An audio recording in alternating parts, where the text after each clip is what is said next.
Pod Mortem would like to thank Original Cinematic for sponsoring this week's episode. Original Cinematic is an independent production company that has made it their mission to create, produce, and promote films that are inclusive, honor women, promote the LGBTQIA+ community, and provide prominent positions and roles to POC actors and filmmakers, and promote the films of marginalized and underrepresented populations.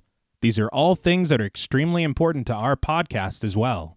Original Cinematic is currently accepting scripts and treatments. Both William and Xxena Rush are available via email or Zoom to discuss writing and provide input and resources to all aspiring writers, free of charge. Their information will be made available in the show notes. There may be delays due to a hectic schedule and all projects being read on a first-come, first-served basis, but everything will be read and responded to. William Rush has individually produced numerous projects, including Pack is Here, Before, The Cottage, The Winemaker, and Day by Day. Their multi-award-winning film Group premiered and was celebrated at multiple film festivals as well as screenings, both in person and via Zoom, that were made graciously available to us and our patrons. Original Cinematic has many exciting projects on the horizon. Their next film, Immersion, has been completed. The award-winning Sweetener is in development, Fetish begins shooting in September, and Encore will begin next spring. Their documentary Women in Conversation is slated for a September release, and we are looking forward to each and every one of them. It is truly an honor to partner with Original Cinematic, and we can't thank them enough for their contribution to our show. And now, back to our regularly scheduled program.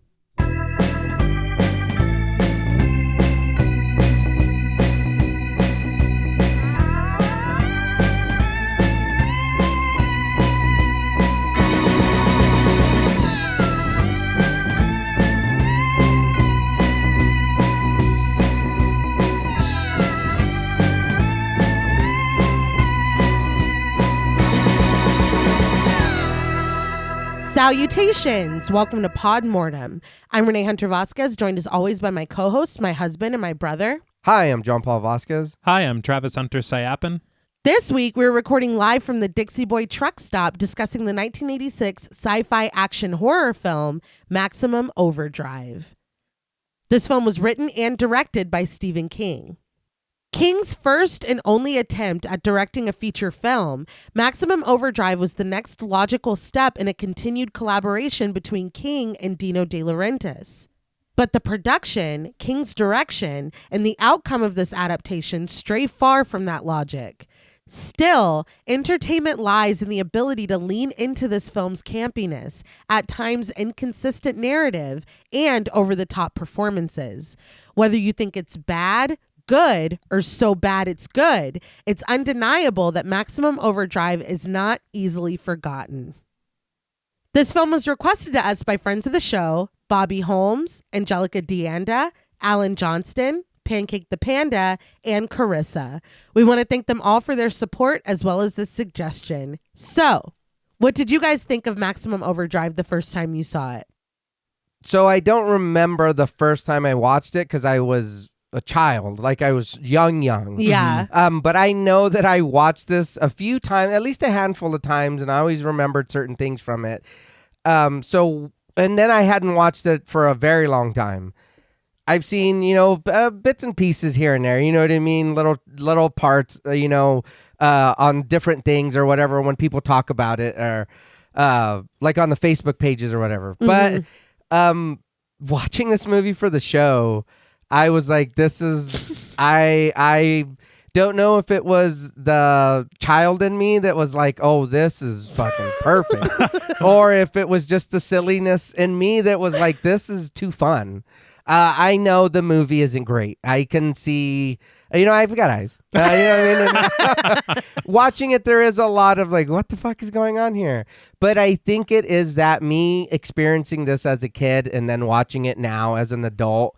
For me, I really enjoyed this fucking movie. I think that I'm going to give this movie a lot more love than it probably deserves.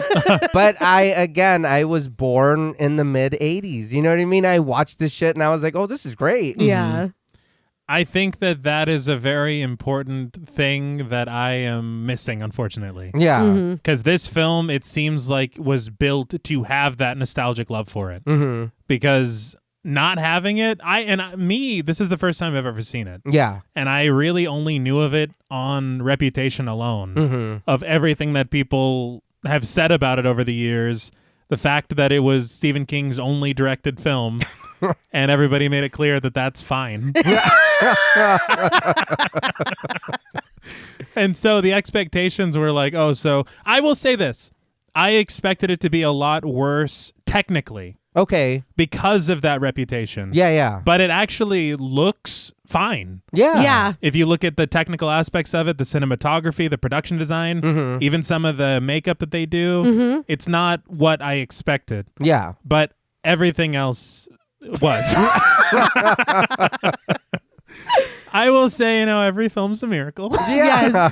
But I think that it's one of those things that if you saw this at a certain age, this is a film that you are going to love forever. Oh, yeah. It's like we make excuses for so many of the films For sure. that we can in retrospect say, look, I know it doesn't make any sense. But I don't care. I don't care, But I will say, as somebody who hasn't watched it until this week, Right. I think that the best way to enjoy it is as that quintessential turn your brain off, enjoy the ride, no pun intended, Yeah. that it's taking you on, and then that's it. Yeah. Because there's not much else here, really, other than just big, dumb fun. Yeah. Yeah. And it's not very long. No, it's not. It's not. I think one thing that I was really surprised by is the fact that Stephen King also wrote the screenplay for it. Yes. And I know that he's done that in the past for some of his other things, but for how inconsistent this film is. It is a lot. It's like it was all up to you. Yeah. Like, how do you adapt your own material? Like, I was just so confused. I see how a lot of people get a lot of fun out of this. Unfortunately, this film is not for me. Right. But I found it abrasive, personally. But I see why a lot of people love it. Yeah. Yeah, I also had never seen this before. And I think, because in my intro, I said whether you think it's good, bad, or so bad it's good. And I feel that we each represent a facet of that. As for me, this is so bad it's good. We are in, for me, that wheelhouse. And I think that its reputation did help it for me, because that's all I heard, how terrible this movie is, how Stephen King, he was pharmaceutically aided in, every aspect of creating this film and whatever. Like, I expected a fucking dumpster fire. I expected nonsense. And like you said, T, it looks fine. Like, I mean, there is ridiculousness. There is inconsistencies. There is tonal confusion. There are dropped plot points in a very simple plotted film. Oh, yeah. Yeah. This is not good. On paper, this is not good. Or on film. Or on film. Well, hold on now. Hold on. No, but there is, for me, enjoyment to be had.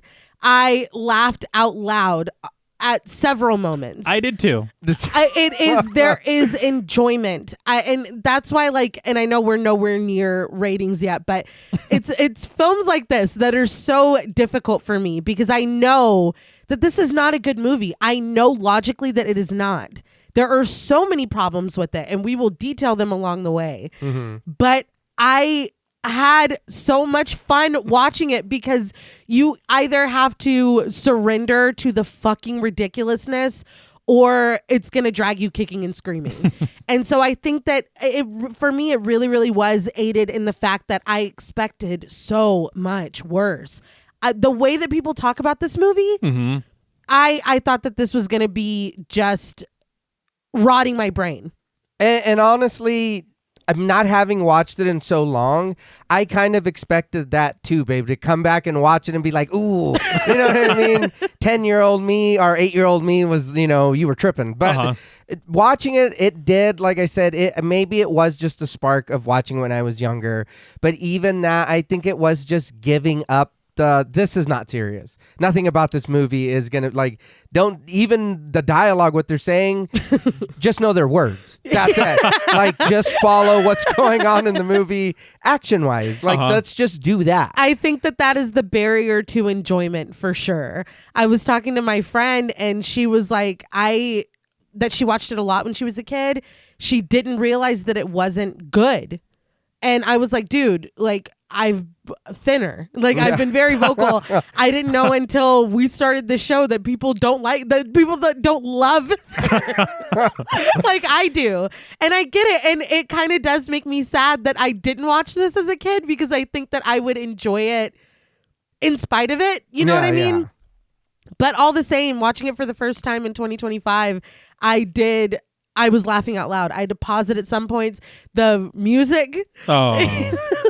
I'm glad you brought that up. I'm not the biggest fan of... I've gone on record. Of said band that features all the music for the film. All. But I'm going to be honest. There's a lot of times where I'm like, oh, this fits perfect. Or this fits with what's going on. What else am I going to insert here? I never felt that. I respect that. No, dude, how ridiculous what's going on here. Extremely. If anything else, I'm like, you can't put, what are you going to do? Fucking put some seal or something on it? Like, no. But that's what it is, though. And we were talking off mic before we started recording, and this is not really listed as horror comedy. No, everywhere we looked, it's either horror, sci-fi horror, or action sci-fi horror. That is very interesting, because to me this is comedy horror. Yeah, no, objection. Yeah. And I think you need to look no further than the soundtrack and the way that these songs are placed and used. If that wasn't for comedic effect, then we're in big trouble here. Yeah. I watched the whole movie wrong. The opening scene. Yes. Yeah.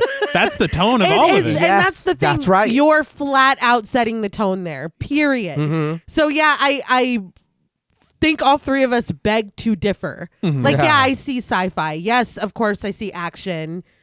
This is a fucking horror comedy. Yeah. And nobody can convince us otherwise. But before we get into this, I did want to talk briefly about the production of the film. Okay. So the short story Trucks by Stephen King that this was based off of was published in a magazine, Cavalier, in 1973 before it was republished in Night Shift in 1978, which is where most of us, myself included, have read it. Yeah. So Dino De Laurentiis had produced adaptations for Firestarter and the anthology Cat's Eye that we did talk about, and he was ready to team up with Stephen King once again. This time, Stephen King wanted to do something from Night Shift. But if you remember when we covered Cat's Eye, we talked about Milton Subotsky, who had purchased the film rights to a bunch of Stephen King stories. He sold them to Dino De Laurentiis and retained a co-producer credit. Remember, we talked about all that? Yeah. So the same thing happened here. Subotsky had bought the rights to several stories from Night Shift, and he had planned on making an anthology like Cat's Eye with the stories Trucks, The Lawnmower Man, and The Mangler, and it was going to be called Machines. But he was not able to secure the funding even after the script was written, because apparently a script was written for it. And he was also wrapped up in a separate lawsuit. All right. Yeah. He had a lot going on. And he sold the rights to Dino De Laurentiis once again, and once again kept his co-producer credit. So De Laurentiis had Stephen King write the screenplay for Cat's Eye, and he gave him the same opportunity to do it here for Maximum Overdrive. And it was while Stephen King is writing this screenplay that he has the idea that he might want to direct this. And so Dino De Laurentiis was like, hell yeah, dude. Like, he was totally on board. So after shooting Firestarter in North Carolina, a right-to-work state, De Laurentiis had the idea to set up shop there because it would save a lot of money to work with a non-union crew. Super gross, but if I'm going to tell it, then I got to tell it all. So he opened the De Laurentiis Entertainment Group in Wilmington, North Carolina. This is where they filmed Maximum Overdrive.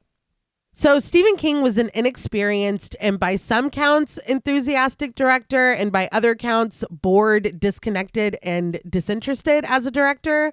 Huh. A little all over the place. Yeah.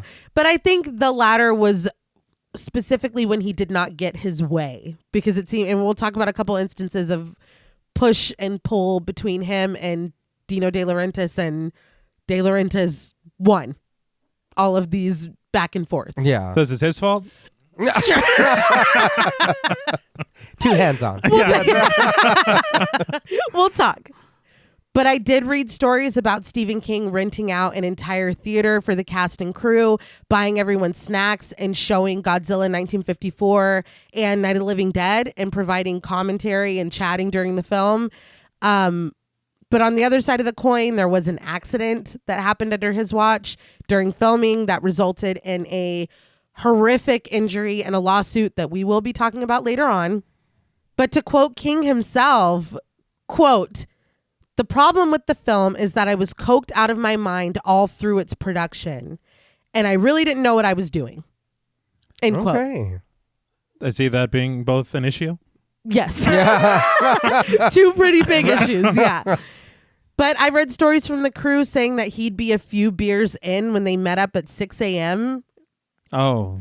and that he had no patience to sit through the dailies, like things like that. So he would go on to call it his moron movie. That is a direct quote again. He said, "You check your brain in, go see it, and then you pick it back up when you leave." All right. Okay. You're like, that sounds great. Let my brain hang out. Needs to get some air. Yes. But the poor reception would only lend evidence to Stephen King's claims of this. And as much as Maximum Overdrive is panned, it is simultaneously beloved. True. Yeah. Then we're about to get into it.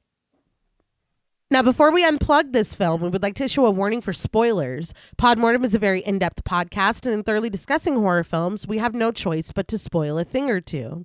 If you don't wish to be spoiled, please go watch the film, then come back and enjoy the show.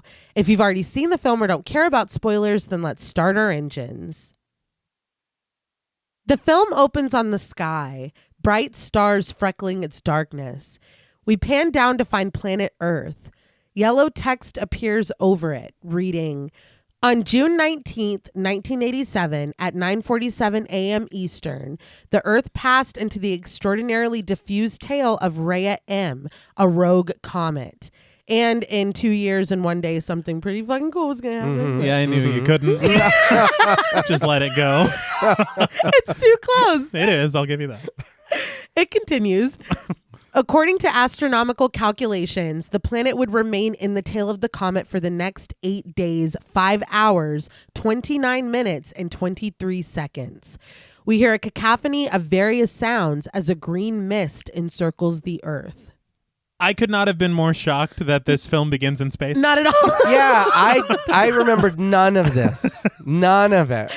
The only thing I knew about this movie was obviously its reputation. Right. And a truck with Green Goblin on the front. Yes. Yeah. Those are the only two things that I knew. I don't know why my brain had filled in the blanks, and I thought I literally thought that the film took place in like a monster truck arena. I don't know why. I was like, why the fuck are we looking at the Earth? Yeah. Well, I mean, even if you think of the Monster Truck Arena, it's because most trucks don't have a giant Green Goblin face on them. It's a bit showy. It is. Yeah, they don't have Willem Dafoe in No, it. they don't. Not typically, no. They do not. And so to see it, I thought it was all going to be earthly. Yes. And so even so, to hear it like a sci-fi horror film, I'm like, what the hell? Yeah, like I said, I was surprised. I didn't remember that. I remembered the setting, and like I said, I watched it a handful of times, so I didn't remember every little beat, but this was something completely that I didn't remember. Yeah. Is it the same in the short story? Actually, I don't think so. So that's just for this? I think so. Huh. I could be wrong because I read the story and I was also doing a lot of reading on the movie. But we'll talk in a minute about how other machines are affected. Yeah. But in the story, it is also only trucks. It's only vehicles. Mm-hmm. Okay. So And Steve did both of these? he did. Uh-huh. He did. But abruptly, we cut to a city skyline and text on screen informs us that we are in Wilmington, North Carolina. We pan down to the First Bank of Wilmington, where the digital sign outside alerts us that it is 9:48 and 79 degrees. But it cycles to another message, the word fuck, followed by the word you. It repeats, fuck you, but patrons enter and exit the bank, either oblivious or uncaring. What's the meaning of this? Just to know the purpose and what these machines are trying. Yeah, well, no, this is setting up for you to understand what's fixing to happen in the movie. They're mad. Yeah. We press into the Money Man ATM, where a man at Bank ATM, played by Stephen King, slides in his bank card. With a beep, the screen alerts, "You are an asshole." We are in the POV of the machine when the man peers closer. He looks over his shoulder, beckoning to his wife, calling her sugar buns as he tells her to come over. He looks back up, flipping up the shades of his glasses as he inspects the screen. Looking at it now, we see that it's filling with one repeated word, asshole, asshole, asshole, asshole. The man whines that this machine just called him an asshole. When we see his face again, he is taken aback and gaping in shock. AC/DC's Who Made Who begins, and we cut to the title sequence, where the title skids onto screen in bright yellow, Maximum Overdrive. There's a lot already. Yeah. This should tell you what kind of movies. No, it's that. What we're getting into. It's that. And the fact that it's Stephen King. Yes. I mean, really, if you were expecting, I don't know what you could be expecting after this. I think from the space to this, again, if this, there's no way you can't say this isn't comedy horror. Right. Like, this is silly as fuck. The tone has been set. Yeah. So we have to talk about the involvement of one AC/DC. Yes. I read a couple of articles, one from Louder Sound and one from American Songwriter. Okay. But as it turns out, the music of AC/DC was always the intention and hope of Stephen King. Huh. Even in his screenplay, he wrote cues for AC/DC's music. It's bold. Yeah. It's like they'll be on board. But so allegedly, after the screenplay was written and everything was greenlit, he tracked them down personally. And from what I read in a couple of different articles, and so I'm inclined to believe it, he sang the entirety of one of their songs to them. More screeched, I would imagine. Yeah. I'm just imagining Stephen King's voice. Right. Yeah. Cocaine's a hell of a drug. He's got a distinct voice. Very much. And so does the guy from AC/DC. Yeah. But I guess that the fact that he was such a massive fan of their work honestly impressed them. And so he's trying to tell them, here's my ideas, here's what I'm thinking for this film. Mm-hmm. And they all were kind of getting more and more on board the more that he talked about it. So eventually they did agree, but according to the articles I read, it was more about their kind of waning relevance as a band. Oh. Okay. To what I understand, their album sales were not doing as well as they were at the top of the decade. Mm-hmm. And so they saw this film as an opportunity to get their name back out there. We're scratching each other's back, Right. essentially. Yeah. And that was the other thing. The one article that I had read seemed a little more like critical of AC/DC, kind of about, it seemed like it was written by a disillusioned fan because there was something written there about and they had said, as many years as they had gone, they kind of made it a point to never release a greatest hits album. But this Maximum Overdrive soundtrack is basically just that. Oh my God. Like, it was kind of like that. And I was like, ah, You damn. sound a little bitter. Yeah. But in all honesty, it kind of was. Yeah. Because it's 6 previously released tracks, Mm-hmm. 2 instrumentals, and the theme song. And that was an album titled, appropriately, Who Made Who? And it doubled as the Maximum Overdrive soundtrack. Yeah. Which is really funny because on the first few presses of it, they did put that it was the Maximum Overdrive soundtrack. And then on subsequent presses, they took that shit off. Like, this is just Who Made Who. But the other thing, and we'll hear it later, but they were responsible for all of these music cues of like the squeals and all that stuff where it's like more like a score. Yeah. There was, I think, an uncredited composer brought in for a couple things here and there, but basically the majority of what you hear is AC/DC. Okay. That's very interesting. There are a couple moments of like kind of bluesy guitar that I did enjoy. Me too. Yeah. That I liked. But there are other moments of like this really chaotic, like Yeah. score that I didn't like as much. And it's a lot. They're married to it. Yeah, and though I They do really like liked it. the bluesy Yeah. jazz music, but I feel like there's sometimes it's like, is this appropriate to have this right now? No. Usually no. Well, you could ask that all the time. But according to what I read, I think that Who Made Who sold 5 million copies. Damn. Okay. And the song Who Made Who charted for 42 weeks. God. Damn. And it basically, this song, this movie, and this album helped to revitalize their career. Okay. Well, it worked. Yeah. Yeah, something good came out of it, right?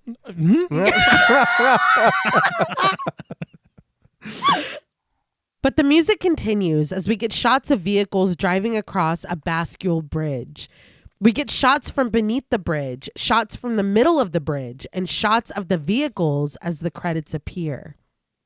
But we head inside the control room on the side of the bridge, where the bridge master, played by Ned Austin, plays cards with his helper, played by Richard Chapman Jr. While the bridge master is playing, the helper is knuckle deep in his nostril, and when he's confused, the bridge master snaps at him, asking if he even knows how to play this game. It was gross. Very gross. But the helper insists that he does, but we rise above them to the console. The control button presses itself, and the controls for the bridge's 2 leaves switch on their own. Receiving the message, the equipment begins to whir and a fan starts to spin. As the steady traffic continues on the bridge, gears begin to grind. As a car approaches a green light, the couple inside are confused. The woman, played by Marla Maples, alerts the man, played by Martin Tucker, that the bridge is going up. He doesn't understand how this is possible when the light is green, but she implores him to stop the car, so he brings it to an abrupt stop. And yes, this is the same Marla Maples that would go on to marry He Who Shall Not Be Named. I was very surprised. Yeah. That's kind of wild. Yeah. But likewise, a trucker behind them wonders, what the fuck? As he brings his vehicle to a halt as well. The gauges on the console react as the bridge indeed raises. Once the side he's on begins to tip upward, a man, played by Dean Mumford, falls off his motorcycle and begins to slide on the rising bridge. A car crashes into another, causing the woman in the passenger seat to lurch forward, crashing through the windshield. A black van with the AC/DC logo on the side starts to lose its traction and slide around as the motorcycle man continues his descent right off the edge of the bridge. I don't know what they're wanting me to feel right now. Because firstly, like we got to talk about the motorcycle guy. Yes. His fucking slip and fall. Yes. Slow motion. Yes. Oh, yeah. Yes. The Tarzan echoing scream. Yeah. But then they're also like, sidebar, AC/DC was touring North Carolina at the time. They're here. They are here right now. And then a woman is vaulted through her windshield. Yeah. It's too much. So much. It's There's too much. so much going on It's great. and no time to process No. any of it. And it's not done. There's like watermelon. There's so much more. Oh, yeah. No, there's so much more. But the motorcycle man's scream is muffled by his helmet as he falls, crashing feet first into the water below. The truck driver tries to flee, but realizes that he's right on the hinge where the 2 leaves of the bridge come together. He gets back in his truck and tries to floor it, but he's stuck. He slams his foot down on the accelerator, but the back wheels of the truck literally fall off and go rolling down the bridge. The 2 pieces finally come apart and the truck falls through the gap. Its driver still behind the wheel when it goes plummeting into the water. The driver of the AC/DC van, played by Gene Hartline, muses that was far out, man. But before his passenger, played by Gary McLarty, can comment, a red convertible comes swerving down the bridge and hits the side of the van. With the vehicles clogged, there's nowhere for an oncoming motorcycle to go but the side of the convertible, sending its driver, played by Julius LaFleur, crashing through the back window of one of the vehicles. A gray van comes lumbering over the other cars, and there's more collisions and screaming. And when a watermelon from a load in the back of one of the cars goes flying through the air, it lands on the windshield of the first couple, splaying its guts all across the glass. The woman shrieks and reaches out for her boyfriend, but he flees out of his door, falling into a pile of the launched watermelons and trying to scramble back up to his feet. Meanwhile, the gap in the bridge widens. The gray van flips over, and the driver, played by Evan A. Lotman, pulls himself out of the window as others escape their cars and run. But the bridge master and his helpers stand on the railing outside of the control room. The bridge master promises that this is impossible. The light's green and the crossbars never went down. When his helper is like, huh? The bridge master grabs him by the front of his shirt. He shakes him before throwing him down to the ground, yelling that he's fed up. He calls his helper a goddamn stupid asshole and asks if he really doesn't see that they've got a situation here. The truck with the load of watermelons is finally flipped over by the ascending side of the bridge, and it crushes the car behind it. We get a shot of the bridge continuing to rise as AC/DC begins to play again. What a delicious way to die, dude. I could not believe that we've brought watermelons into this. Well, I mean, everybody's going to work. They're going about their business. This was a lot, Robin. Yeah. This was a wild... I know that technically the opening was Stephen King being called an asshole by an ATM, but that's a wild sentence. But this was a lot. I think that they did it with real vehicles and miniatures, swapping them out. Okay. I saw a lot of like behind the scenes photos. I think so. That's really cool. Yeah. But this was just a very, there was so much going on. It does happen one after the other after Yes. the other. There isn't really much time to... You are just watching all this shit happen. And Yes. I think, again... If you've made it this far, you gotta know what the rest of this movie's gonna be. Yeah, I would say so. As the driving guitar fades away, we cut to a road where a truck drives toward us. The front of the truck is adorned with the huge and grinning green goblin face on its front. It approaches us before turning off, displaying its logo on the side. Happy Toys with a Z. Here comes another load of joy. Calm down. I will say, seeing this truck, it's like, okay, this is the only thing I know from this film. Yes, yeah. And there it is. But at the Dixie Boy truck stop, sitting in their coveralls under a sign promising mechanic on duty, Duncan Keller and Joe, played by J.C. Quinn and Pat Miller, make small talk. Real quick, J.C. Quinn looked familiar to me. And I was like, I know I've seen this man's face. And I have. He was in The Abyss from 1989. Yeah. This really good movie. He was also in Barfly in 87 and The Prophecy in 95. The Prophecy. Yeah. We got to cover The Prophecy. Oh, yeah. I think we've tried a couple times. Yeah. It's been on a couple polls, Yeah. I think. Mm-hmm. I did want to talk about this Dixie Boy truck stop. Yeah. Okay. So the production designer on this film was a guy called Giorgio Pastiglione, and he actually was the production designer for Firestarter, Cat's Eye, and Silver Bullet, Okay. all produced by Dino De Laurentiis Yeah. in Wilmington, North Carolina. Right. So they actually built this truck stop on a U.S. highway just outside of Wilmington. It's not a real truck stop that's been repurposed as the Dixie Boy. They built it. Oh, Huh. wow. And according to the Wilmington Star News, it was so convincing that real truck drivers kept trying to stop there. I Yeah. bet. And they had to keep reminding them that it wasn't real. And so they put out a little small. It's a very It was tiny very advertisement. little. They didn't pay Minuscule, a lot. really. Yeah. You had to look for it. Flim Springfield. But it was in the Wilmington Morning Star that they put an ad in the paper that was reminding the entire public, this is not a real truck stop. Jeez. Yeah. We're filming a movie here. Okay. But the exteriors were on that U.S. highway, and the interiors were in that studio. I think it was like a 50-acre studio that De Laurentiis built. Damn. Okay. But you can really, it's kind of impressive to switch so often. Mhm. It is. Because they go inside, outside, and they really are. That's two different locations that we're matching. Okay. I don't ever feel that. No, not at all. No. When the Green Goblin truck turns into the truck stop and heads toward the pumps, its garishness distracts both of the men. Joe muses, "Holy God, look at that thing." But it's Duncan that volunteers to get up and take care of it. He flicks his cigarette away and walks over to the pumps, blotting sweat off his face and the back of his neck with the towel that he tucks into his back pocket. The door to the truck opens and out comes Handy, played by Frankie Faison. I couldn't believe it. Yeah, it's fucking Barney, man. Yeah, very, very exciting to see him. I wish they had utilized him more. Yeah. I think that was the thing is like, because I think he was in The Wire, right? I think so. Yeah. I remember him always doing so well at everything that he's given. Right. And so I'm expecting you have Frankie Faison. Yeah.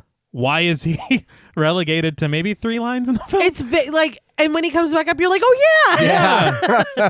Yeah, because I remember seeing him in Coming to America. Right. But I Okay. also love all the Hannibal Lecter movies. Yeah. And he is the same character. Which is so fucking That is weird. really Yeah. cool. He walks over to Duncan and shakes his hand as the mechanic reacts with surprise, sharing that he thought Handy was down in Texas, but Handy counters that was last week. Buffing the Green Goblin's nose with a towel, Handy chuckles that Duncan likes it, huh? Duncan agrees that that's some rig, and Handy tasks Duncan with giving her a big drink as he heads inside on a quest for coffee. I understand times change and inflation and everything, but the diesel price was I know. $1.08. I know. We see a lot of gauges like on the gas, and it did hurt. It did. Oh, it did. Handy pulls off his hat as he heads inside, walking straight to the counter where he's greeted warmly by the men already seated there, Max and Leo, played by Jack Cannon and John Brasington. Behind the counter, a server in a pink uniform is frustrated as she fiddles with the radio. When asked by Handy, Wanda June, played by Ellen McElduff, explains in a southern drawl that the radio was doing just fine and now she can't get it to work. Handy wonders if she can get him a light coffee when she's done jerking with it, and Wanda June turns to him with annoyance. In the kitchen, the cook cracks eggs. As they sizzle on the grill, he turns and we see that this is Bill Robinson, played by Emilio Estevez. I just want to say one of those yolks broke, and I was like, this man's never cracked an egg in his life. It's fucking Emilio, man. Emilio! The mighty duck man himself. I was like very shocked because this is 1 year after The Breakfast Club. Yeah. Yeah, that's crazy. Yeah. And again, I just, because I don't know if this is the last time we'll ever talk about this man, but I mean, again, I know this dude. I loved him as a kid. I hope there's nothing wrong with him. Again, I remember him. I watched them. Breakfast Club, like you said, from 85. The Outsiders from 83. Young Guns from 88. He was even in Young Guns 2. He did Bobby in 06. I think he directed that and wrote that. I mean, again, it's fucking Emilio Estevez. We're not talking about Tiger Blood. No. You know what I mean? His my brother's God. something else. Yeah, You know, that's different. Yeah. He brings a decent, like, he brings something different to this role Yeah. because I feel like everyone else around him is in a different movie almost. Yeah. Sometimes, You yeah. know? I don't want to say he has a sheen about him, but No, well, Very good. Very good. no, but it is. yeah. I did want to talk about his casting a little bit because Stephen King was adamant that he wanted Bruce Springsteen to play Bill Robinson. I don't know. That's a choice. Yeah. I I've never mean- seen Bruce Springsteen act. Digging his That's true. heels in, he said, "I'm the director. I want to direct Bruce Springsteen." Like, it was a thing. it was like a fight between him and Dino De Laurentiis, apparently. I was not there, obviously. But De Laurentiis didn't even really know, by all counts, who Bruce Springsteen was. So he wanted Emilio Estevez. Emilio Estevez at the time was a get. And having had worked with his dad, Martin Sheen, in the Dead Zone, he was like, well, I have an in, you know what I mean? Yeah. So he did get Emilio Estevez, obviously. And I did read an interview with some of the crew that worked on Maximum Overdrive, and the consensus was that King became detached and was just uninterested kind of moving forward when he did not get Bruce Springsteen. Look, I understand. Allegedly. You Yeah. can't always get what you want. Yeah. But you got to roll with the punches. Right. You've got a movie to make. No shit. Still. He's sulking in the corner. It's like, you didn't even call action. We've been here for 3 hours. But I think Emilio Estevez does his best. You know what I Yeah. mean? He does. Again, what was he given? Exactly. It's that what he has Yeah. and what they told him to do, or I mean, yeah. But Hendershot, played by Pat Hingle, appears in the doorway. Pat Hingle, this man. Same thing. I know this guy. Mm-hmm. You know why I know him? Because I've seen him so many times on The Quick and the Dead from 1995. Oh. And I love that movie. He's also Commissioner Gordon in Batman in 1989. That's what it is. He's also in Talladega Nights from 2006. Get the fuck That's right. out of here. Want to hear something else? He's in the Shining miniseries from 1997. Oh. Interesting. That's right. Yeah, huh? Got that shine. Yeah. I will say it's people like this dude, this character. Yes. That like he is giving a very cartoon performance. Yeah. And so you have that and you're like, okay, so this is straight up a comedy. Yes. But Emilio is taking it dead No. serious. He is for real. Yeah. It is. It's a very interesting dichotomy. But Hendershot calls out to Bill to come to his office. It did make me laugh that we have another main character named Bill in his name. Yeah. I feel like he's got like a hat of names sometimes, but He's not a writer. right. Yeah. That's true. That's true. But when Bill counters that he's got eggs on, Hendershot makes it clear that he doesn't care. He tells Wanda June to quit messing with the radio and watch the eggs, and for Bill to get in his office. In a game room filled with arcade machines, video player, played by Giancarlo Esposito, stares around in wonder at the bright and loud machines. I gasped. Yeah, I didn't know that this was Breaking Bad. Yeah, my jaw dropped. I did. I was like, oh, it's Gustavo. Yes. And again, you talk about actors that's like you didn't realize what you had Yes. because he does like nothing in Nothing. this. But look how young he is. He is. Maybe still, too, he was like, oh, shit, I'll take whatever I can get. True. And it's a Stephen King movie. Yeah. Uh-huh. But yeah, I was very surprised, but very excited to see him. Yeah. A pinball machine plays itself, knocking the small metal balls around. But as they bounce, the glass of the machine completely shatters. And the gamer responds by shouting, "Yo, mama!" Again, I don't know what you're expecting. The coffee machine behind him drops a cup, fills it, then opens its tiny door and throws it out. It repeats this again and again, throwing coffee out into the game room. The cigarette machine lets loose an avalanche of cigarettes and coins, and the change machine responds in kind, spilling out its coins. Wisely, the gamer drops to his knees and starts to stuff the packs of cigarettes in his pants and jacket. Well, yeah, you're giving it to me. I mean, I'm like, are they mad at us or not? Because thank you. Yeah. and a cup of coffee? Yeah. Meanwhile, Duncan is outside filling up the Happy Toys truck as asked, and good Lord, what a hell of a deal. The gas flows from the pump automatically, but when it stops, Duncan is confused. He gets up from leaning against the truck and consults the pump. When it doesn't start again, he pulls the nozzle out of the truck. He aims it toward himself, looking inside to find a clog or an obstruction. He brings it close to his face again and again, picking out debris from inside and raising it to his lips to blow on it. And of course, as he wanted, the gas begins to flow, launching up right into his face. This Looney Tunes ass. Yes. I don't know what you expected. Every time he brings it to his face, you know exactly what's going to happen. Oh, no, you're waiting for it. Oh, yeah. Yeah. And he does not take it well. No. Oh, no. That would hurt so much. Gas in the eyes. Oh, yeah. That's wild. A chaotic score begins as Duncan drops the nozzle, covers his face, and screams. He falls to the ground, still screaming and pressing his fingers into his closed eyes. Later in their office, Joe wets a cloth before bringing it over to Duncan, who lies under a wall of explicit nudes taken from magazines. Yeah. I was like, what the fuck? Just out in the open. Yeah.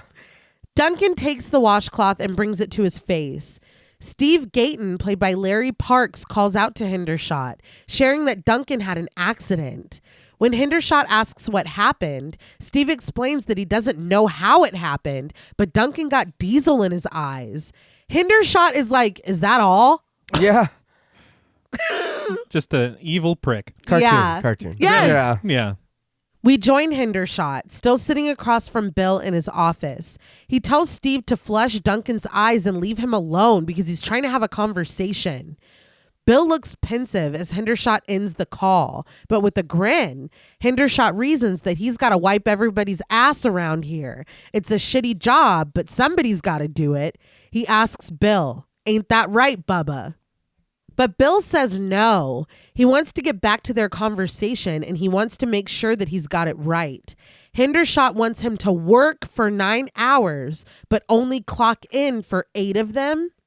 Hendershot points out that now he knows Bill's been to college, but Bill refuses, promising him, not this kid. But Hendershot holds up Bill's clock-in card. A red sticker of a star is pressed into the corner, and Hendershot assumes that Bill knows what that means. He's not obtuse. The star means parole. Either Bill's ass belongs to Hendershot, or it belongs to the state of North Carolina.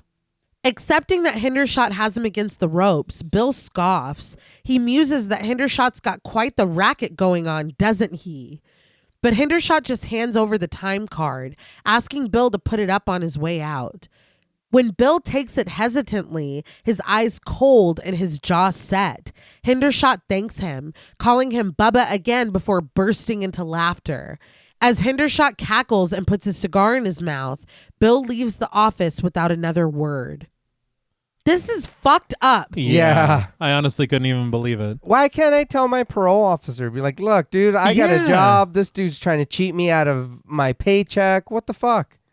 I mean, unless it's like a small town thing and everyone's in cahoots. Yeah, then, yeah, he's kind of fucked. I guess. It just, this made me so mad. Yeah.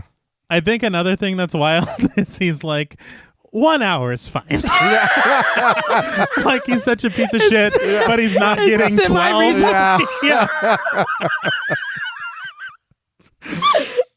But in the kitchen, Wanda June is making a mockery of Bill's grill.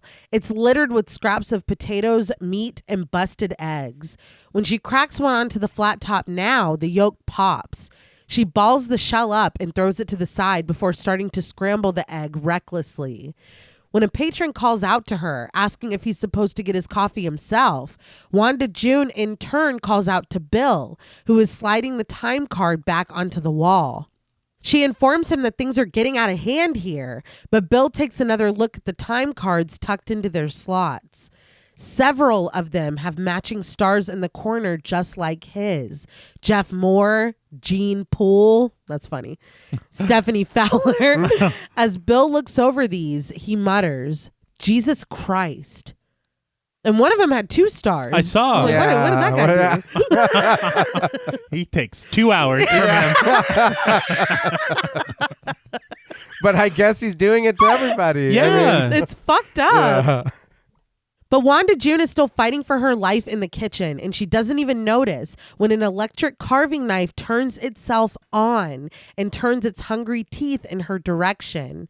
A customer asks if his eggs are coming Pony Express or what. And Wanda June looks out into the dining area where someone is reading the newspaper with the headline, "Comet arrives, millions watch, fascinated." Printed bold on the front page. Wanda June plasters on a sweet smile and tells the customer, "Just a minute, sir," but her smile drops when she focuses back on the grill. She continues to try to bring this breakfast together, but she screams when the electric knife bites down into her arm just above the wrist. That chaotic score pulses again as blood pours from Wanda June's arm. Still screaming, she smacks the knife off the counter. Bill comes rushing in to tend to her, and customers get up to investigate, but the knife isn't done. It rattles across the floor, setting its sights on Wanda June's feet. The knife saws through the soft canvas of her shoe, and she screams at Bill to make it stop. So we're married to this music cue? Yeah. Yeah. And get used to it. Yeah, It's too much. it is. I was honestly surprised that we're like, it's an electric knife. Yes. Yeah. Again, whenever we talk about Maximum Overdrive, I think it's just nothing but vehicles. Yeah. So it's like, no, we are much bigger than that Yeah. currently. For now. Yeah, right now. As of right now. When the customers enter the kitchen, the score dies away, and Wanda June screams that it was the knife. We see it knocked over on the floor, its blade resting in a pool of blood. Barry, played by Robert Gooden, stands in the dining room, asking Wanda June, "Did that knife go rabbit on you, sweet thing?" Bill wraps Wanda June's left arm, and her right hand is so red that Nick Cave would have a field day when she responds that the knife turned itself on and bit her. Brad, played by Leon Rippey, offers, "Short circuit, maybe?" I don't know what you've dealt with electrically, but that thing was on a mission. Oh, Yes! yeah. The knife suddenly comes back to life, its vibration making it clatter loudly against the floor. Wanda June recoils in fear, but Bill takes a hammer off of the shelf. He kneels down next to the knife and considers it for a moment before bringing the hammer down, shattering its casing. The motor inside continues to pulse until Bill hits it again and again, and it is finally silent and still. I'm surprised Hendershot wasn't like, "It's coming out your pay, boy," or whatever. We just didn't hear him. Yeah, Yeah, he did. he wrote it down. He made note.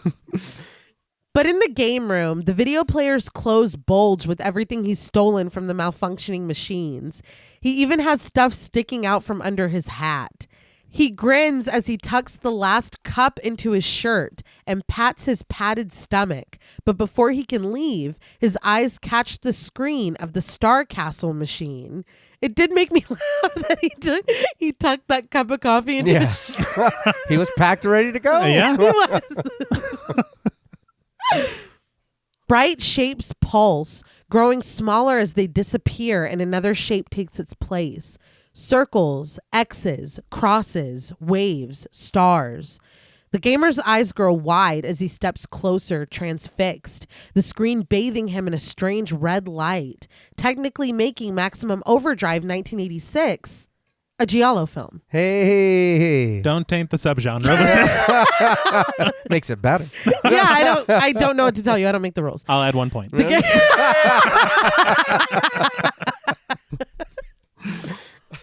The gamer slowly approaches the machine, reaching out his hand with reverence. When he finally touches it, a bright electric current flows from the machine up his arm over his face.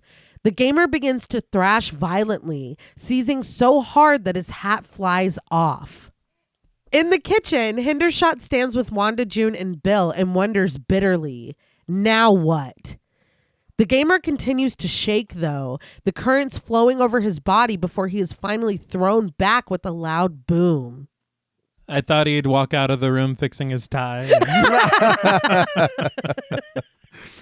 That would be hilarious. It was all just a callback to Maximum. Yeah. Vince Gilligan's a big fan. Huge fan. We watch from the inside of the glass arcade room door as Bill approaches suspiciously. He pushes the door open and steps inside. The Star Castle machine is still displaying its shapes, and the rest of the machines are going wild, beeping and playing their music, their lights flashing. The glass on one of the pinball machines explodes. Bill takes a look around and spots the gamer slumped into the corner. His body jerks one more time with the electricity, but when it goes away, he is still. And again, I know this is very early in Giancarlo Esposito's career, but I expected him to have more Yes. to do. He's dead. That's it. He's gone. He had one line. Yeah. Yeah. We cut abruptly to a baseball field where kids play. After hitting the ball, Deke Keller, played by Holter Graham, runs the bases as his teammates scream and cheer for him behind the chain link. Deke makes a dive for the last base, sliding just as the umpire, played by Bill Huggins, catches the ball and declares Deke safe. The rest of his team jumps up from the bench and rushes over to him, cheering and celebrating. The coach, played by Bob Gunter, stands by with crossed arms, announcing that he's buying sodas for the boys. He seemed annoyed. Yeah. I guess maybe because it's coming out of his pocket, but Yeah. I was like, you won. Yeah. He's like, yeah, but now I got to pay for all these sodas. And I got a bad feeling about that soda machine. He goes over to the vending machine and slides his coins in. When he selects the drink and nothing comes out, the coach presses the button again, harder. He pounds his fist against it and kicks at the machine as an off-screen child laments, "Uh-oh, no sodas." The team stands by watching as the coach backs up from the machine. He leans down to get a better look at the slot at the bottom, but that's when the machine chooses to launch the can, throwing it forward and hitting the coach right in the balls. My groin. The boys laugh as the can clatters to the ground. The coach's knees buckle and the machine adds insult to injury by launching another can. It hits home again and the coach falls to his knees. When the machine throws another one, it hits the coach right in the eye. As his head rocks back, one of the kids goes, "What the hell?" Well, it was funny when he got hit in the balls, Yeah. but now it's like, Okay, oh. it's funny. killing him now. Yeah. This is too much for a child's eyes. It's past funny. Yeah. Holy shit. The team walks over, and with the boys in the vending machine's sight, it lets loose a barrage of cans, firing them in all directions toward the kids. The boys sprint away, many of them knocked down as the cans make contact, and they don't get back up. No, dude. This is a wild scene. Yes. Oh, yeah. It's a lot. But I think, too, once we knew the 2 seconds that the soda didn't come out, Oh, Yeah. this yeah. thing was going to attack. It's basically the same thing that just happened with the gas Yes. button. Yeah. Honestly, he's like, maybe if my balls were closer to this, That's that would usually, get it out. that usually does the Yeah. The machine seizes its onslaught, and Deke walks over trepidatiously. He looks down at his coach lying on the concrete. The can that was thrown at his head has left a bloody impression. A circle has been punched into the coach's head, the skin gone and exposing the red gore beneath. Blood runs down his face, and the coach stares up at Deke helplessly as he twitches. I was like, God. I know. Yeah. The machine decides that it's not done and begins to fire sodas again, but Deke thinks fast, muttering, "Oh shit," as he brings the umpire's mask over his face. The cans bounce off the protective mask, but the machine continues to launch them as Deke drops to the grass. Keeping the mask in place, he drags himself over to the coach to check on him. He shakes the coach's shoulder, but the man is unresponsive. The machine launches its cans directly at Deke, and he decides that it's time to go. He jumps up and sprints away, past his fallen teammates who lie sprawled and possibly dead in the green grass. Another kid, Bobby, played by Phil Adams, tries to escape on his bike, but it flips over and he goes flying to the ground. I have a question about this. Uh-huh. When this happened, I was like, fuck, it's the bikes too? Yeah. I thought it launched him off. It sure looked that way. It does look that way. But then when we get later, Deke has a bike that seems to love him. Like there's not any kind of It likes him. yeah. Like we do we have good bicycles and he always treated it right. all right. Yeah. It's like you never tossed me on your friend's lawn or whatever.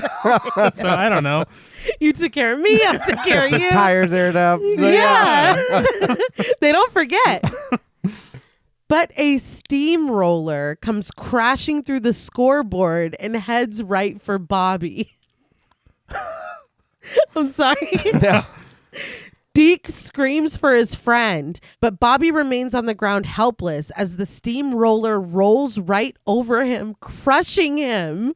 It fucking pulverizes this kid. Yeah. I couldn't believe it. My jaw dropped. I this is terrible. Uh-huh. Of course it is. Yes. But Right. I laughed a lot at this.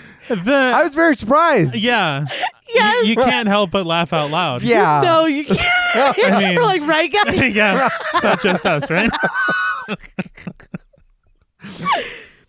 Deke makes a run for his own bike as the steamroller goes rogue, crashing into fences and rolling them flat.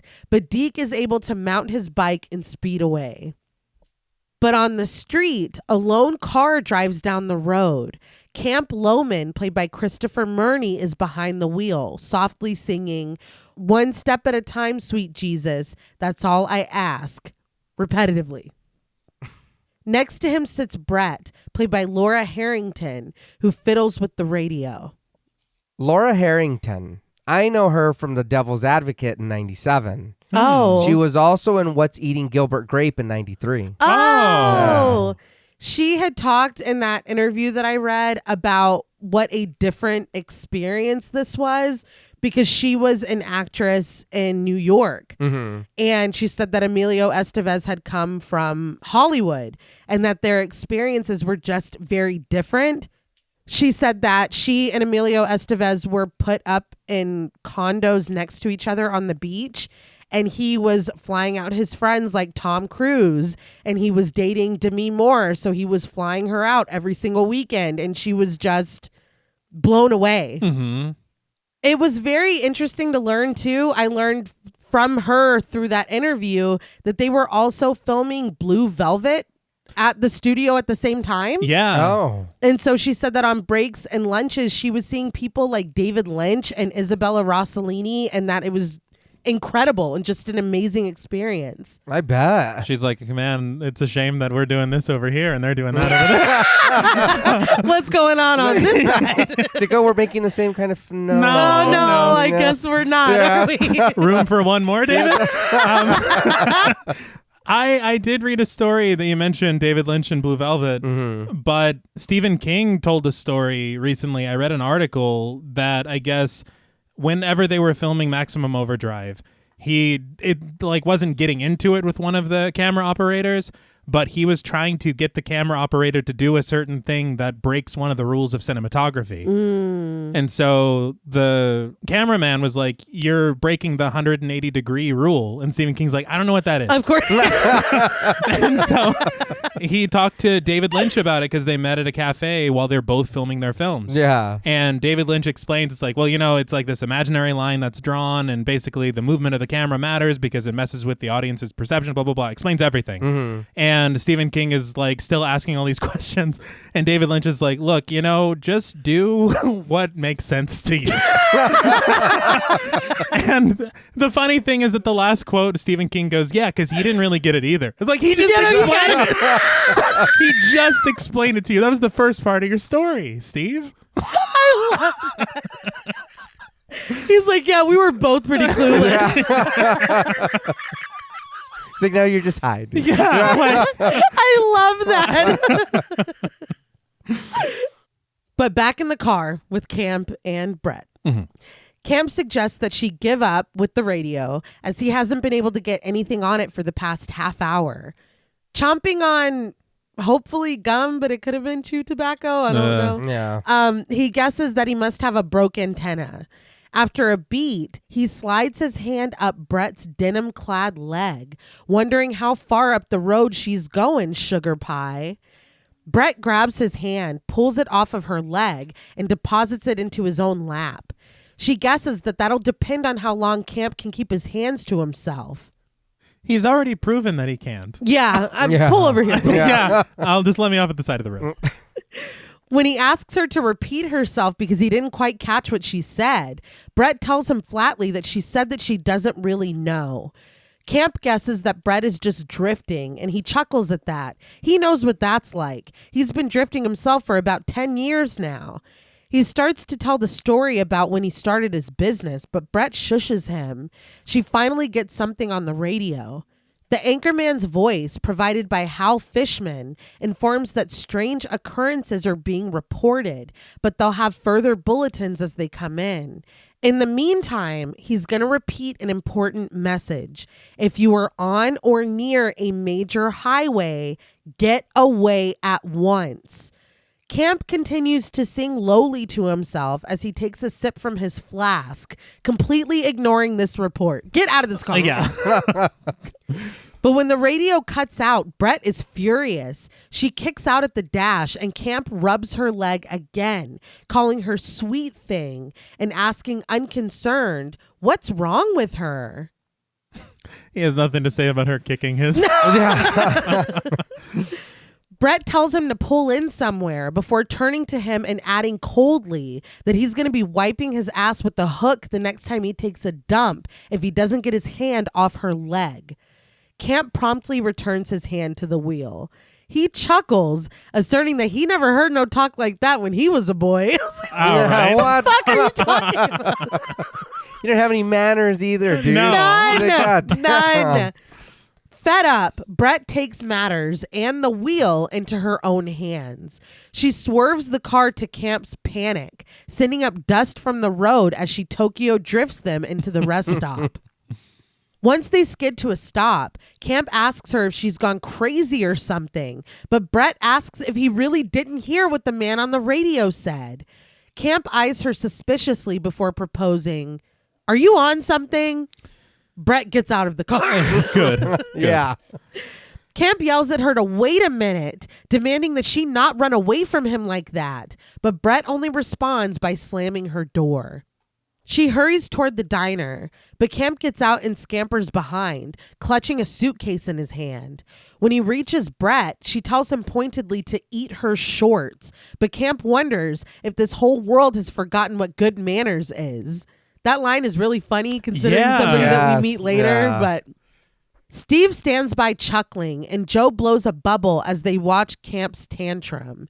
He reminds Brett that he gave her a ride in his brand new car and look at this garbage coming out of her mouth. He continues his tirade as the engine of the Green Goblin truck starts to purr. Camp rants about the dangers of sex, rock and roll, and drugs, rotting your immortal soul, but smoke has begun to stream from the truck. It shifts into gear by itself, and it finally catches Brett's attention. She looks past Camp and toward the Green Goblin's yawning grin. Joe screams up at the truck that it's not full yet, but it lurches forward anyway, pulling the nozzle still stuck inside until it snaps out of it. Camp is still utterly oblivious, and Brett has to yank him out of the way by his tie before the incoming truck plows into him. The honking truck goes past the people outside, and it hisses to a stop on the side of the building. Standing on the porch with Brett, Brad, Barry, and Rolf, played by R. Pickett Bug, Camp begins to pray.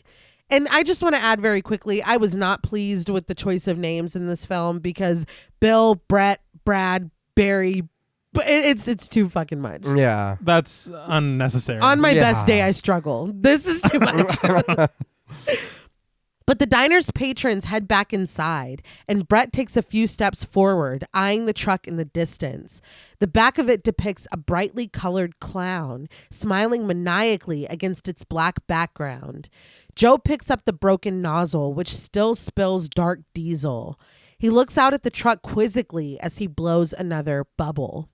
Even the truck didn't like him. The truck was like, "Oh no, you suck." Yeah, and he does. Yeah. He does. Oh yeah. See, are we sure they're not on our side? Yeah. That one might be. Yeah.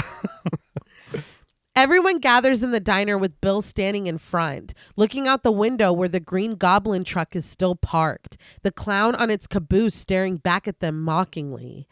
Wanda June sets down drinks in front of camp, and he snatches up a beer and begins to gulp it down. The cigar between his lips, Hendershot wonders what in the dickens is going on around here, and Bill agrees that that's a damn good question. When asked if that was his rig, Handy admits that it is, and that he doesn't know who's driving it, but he must have been a hot wire champion. He holds up his keys as proof. The gathered group looks at this with unease before turning their attention back to the window. Why is it like, I'm not even mad, I'm impressed. Well, Somebody stole or tried to steal. He's like, damn, dude, that's hard. well, they just moved it. True. So, it's like, True. Why'd you do that? It didn't even leave. Back on the road, another car drives by with the accompaniment of guitar. Streamers whip in the wind as the car passes, its back window proclaiming, "Just married."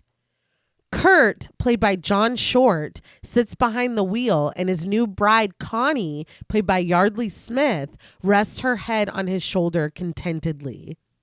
Yardley Smith, it's Lisa Simpson. Yeah. I mean, we love her. We didn't. And you can hear it. Yeah, oh yeah. So many times you're like, oh, she hasn't changed her voice at all.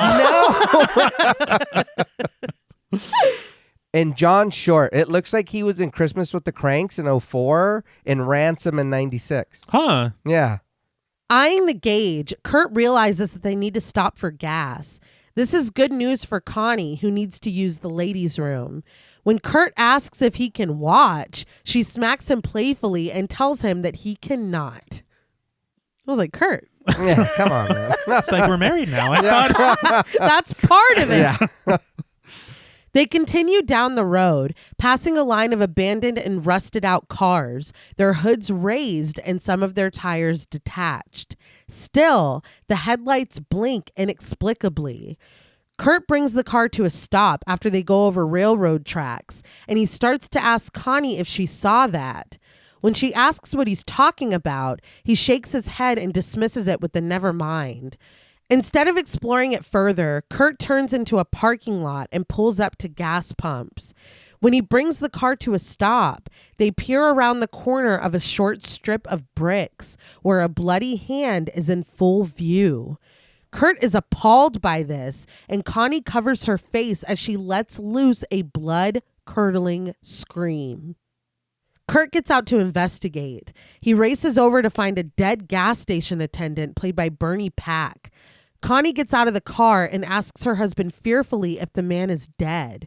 But Kurt is walking dazedly past the body, following a blotchy trail of blood on the concrete that leads to a bright smearing on the wall of a store. Cupping his hands around his face, Kurt peers inside, but seems to find nothing. He looks over at a nearby junk heap, crowned with run-down cars and vans, before peering up at the clock high above the door. Its hands spin freely, and its face is splattered with blood. Staring at this, Kurt breathes, "Great God." Connie still stands by the car, but she turns fretfully when she hears a stubborn engine struggling to start. It finally roars, and a tow truck comes into view from behind the mound of junked vehicles. It pulls out into the road. Kurt spots it and runs into view, jumping up and down and waving his arms to get the driver's attention. But we can clearly see that there is no driver. Mm-hmm. Isn't that Maynard from Disney's Cars? Not Disney's Cars. Connie watches all of this, and she whines to her husband that she doesn't like this as the shift inside of the truck moves on its own.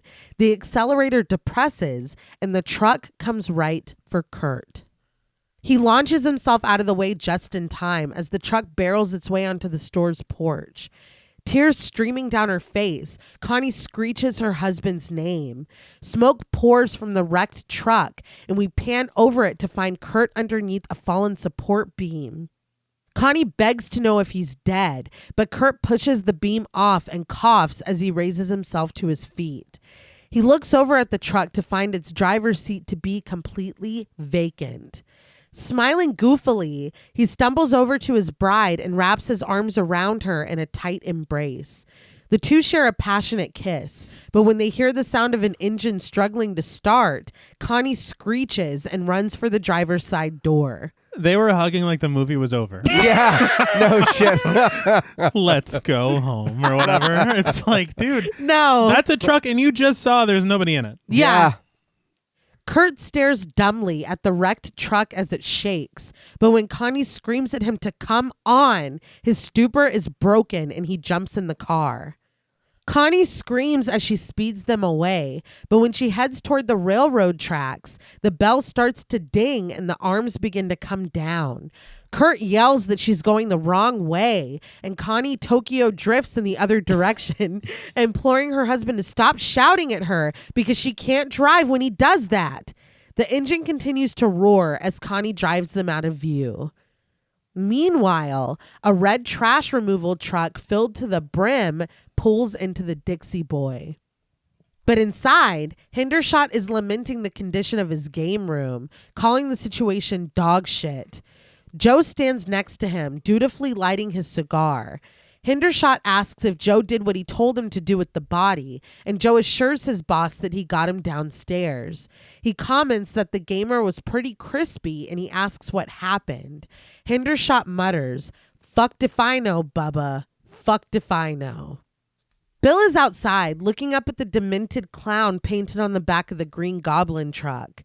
He raises himself up to look in through the open driver's side window, but the red interior of the cab is empty.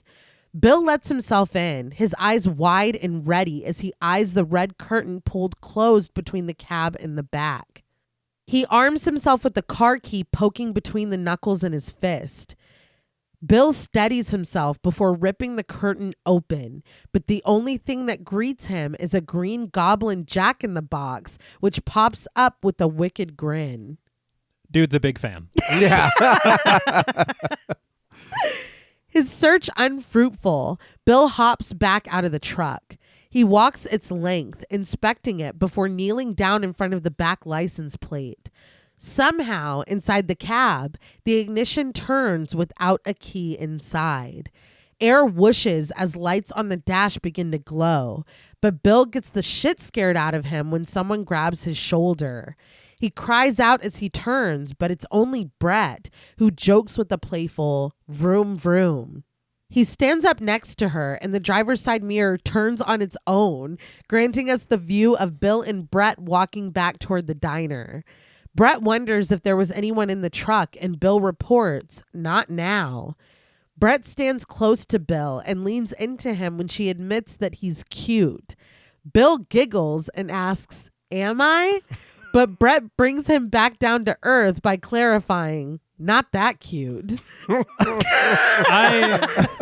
I don't know what's happening. But, and the way they were talking, I thought they might have known each other before. Yeah, at all. It did seem very familiar. Yeah. And then when the truck moved its mirror, I was like, I'm going to kill them. Yeah. They have no idea. But Bill offers that maybe he'll grow on her. We pan over to the truck stop's parking lot and the road running parallel to it. Brett muses that there's nothing. She wonders, have you ever seen that much nothing at 10:15 in the morning, hero? As we pan down from the bed to the front of the red trash removal truck, we hear Bill tell Brett that his name is Bill. Brett responds in kind, offering her name in return. A guitar whines as the truck's lights cut on. Deke is still on a street somewhere, riding his bike away from the chaos on the baseball field. Guitar pulses, and as Deke passes sprinklers, they spring to life, framing him on either side with their streams. But when he turns back to look at them, they shut off. We see through a chain link fence a man, played by Denver Matson, lying dead, the blade of a red chainsaw embedded in his neck. An unoccupied hammock swings as the anchorman reports from a radio that the mechanical revolt that started this morning appears to be occurring everywhere. New York, London, New Delhi, Moscow, Peking. All the reports are the same. Machines are operating by themselves or under the direction of an unknown agency and going on a homicidal rampage. As he talks, we drop down from the hammock and glide across the grass, past dropped beer bottles, an overturned cooler, and the twisted cords of headphones still attached to a bloody Walkman. Deke continues riding by, his head on a swivel. He catches sight of a white Volkswagen Bug, a red sign proclaiming pizza delivery jutting up from its roof. It is crashed into a tree, and the pizza guy, played by Kent Hayes, is bloody and lifeless as he dangles out of the window. Has the delivery been made yet? Because we can. Yeah. I'm hungry. Yeah, that bag keeps it warm. Oh, yeah. He's going to need strength. He's got a lot of biking in front of him. Deke spots a woman, played by Elizabeth Mulfax, shrouded in the hedges, only her feet and legs jutting out from the greenery. Her stockings are stained red with blood, and one of her white shoes has fallen off. Deke averts his eyes and looks down at his bike, but he looks back up when a tinny siren begins to whine. A dog lies on the side of the road, its eyes half lidded and its muzzle bloody. A tiny police car toy whines its siren as it juts out of the dog's mouth. I felt like Sideshow Bob. Oh, really? Now that's too much. Yes. Wait, now you're doing too much. I just don't understand. Like, I know it's funny. It is funny. Well, come on. We're all laughing. It's fine. How the fuck does that happen? Come on. Dogs, like, I don't know the logistics of this dog eating that car. Right. I don't get it. A man, played by Bruce Moriarty, sits on his porch swing, still gripping one of the chains suspending it. But his head is lolled back and he's dead, blood pouring from his ears. The culprit, the Walkman, still clipped to his hip. Deke looks away, closing his eyes tight as the anchorman continues that some machines are waking up more slowly than others, but there is only one thing that is completely certain. No machine is to be trusted. He implores the listeners to unplug all electrical devices, but his voice fades away when he starts to warn about trucks and cars. Instead, the music intensifies as Deke zeroes in on a blonde woman hanging out of an upstairs window, the cord from her hairdryer wrapped tightly around her neck. I just want to say, firstly, of course, this has been a very grisly ride through this neighborhood. Yes. Mm-hmm. Corpses lining either side. Yes. In houses, front lawns, cars, animals. Yeah. And yet the most upbeat AC/DC It's that. is playing the entire time. When we were talking about sometimes it doesn't quite fit. Yeah. I was like, what even is this? It's very funny. And again, when you have what he's saying on the radio, all electrical appliances. Yeah. I feel like this is kind of a ripe concept for some really interesting social commentary. For sure. Yeah. But we're not going to do that here. That's not what this is. We're not We're doing doing that. Maximum Overdrive today. Yeah. Sorry about that. Deke closes his eyes and turns away like you hate to see it. He's taking it very well. He is. He really is. But we watch from the window behind the dead woman as he bikes out of sight. He turns down another road and stands at the intersection of Kenwood and Shirley. He turns when he catches sight of an ice cream truck coming down Kenwood. As it gets closer, the cheery music matches the volume of its rumbling engine. But when it turns and drives past us, the inside of the car is completely empty. It goes along and Deke is no longer standing at the intersection. We watch from behind a bloody lawnmower as Deke comes out of his hiding place, abandoning his bike as he sprints away. But the ice cream truck continues its journey, blood splattered against the white of its hood. Deke watches fearfully from the hedges of a nearby house, and when the truck turns away, he jogs back to his bike. But this is when he notices the bloody lawnmower, when the engine burps to life and it goes speeding after him. Deke jumps back on his bike and hurries away, thankfully faster than the malicious mower. I know this is a little side from our, not has to do with the movie, but it made me think. Watching this whole little thing of him going through there and the things we've been seeing, I was like, is that Bagul's lawnmower? I was like, is that Sweet Tooth? And the, you know what I mean? And then the chainsaw, Evil Dead, then the hedges, the girl hiding, dead behind us. Is that Halloween? It just made me think of other stuff that we've covered. And I was like, man, this is just a fun time. You know what I mean? Of course it is gruesome what's happening or whatever, but it's like the music in the back, like you're saying, it's like, this is silly as fuck. The music does take you out of it a little bit, but I will say, I think that if you're telling the story of all these machines, kind of running amok, this is a really cool way to show. You don't think of a hair dryer, you don't think of a Walkman, you know what I mean? Like, this was a cool illustration, or a fucking toy car. Like, this was a pretty cool way to be like, no, everything is dangerous. It's just not really a theme that we stick with going forward. Even some of the cars are not bad people. Yes.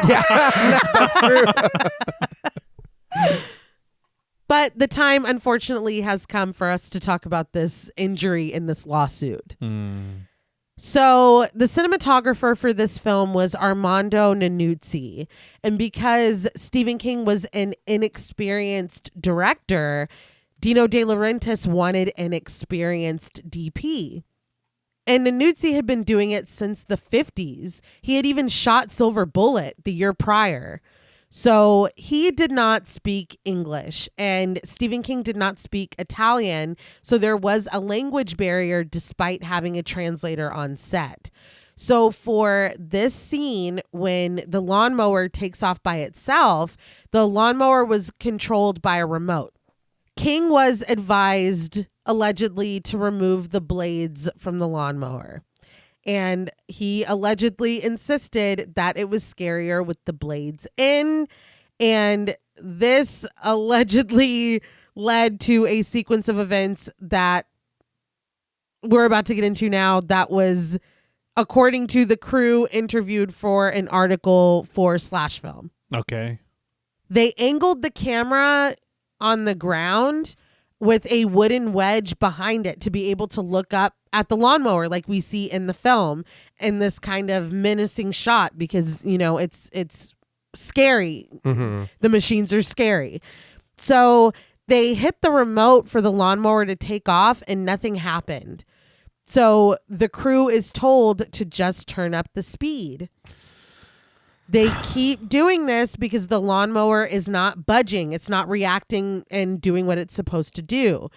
But finally it does. And the lawnmower shoots off faster than anyone expected it to.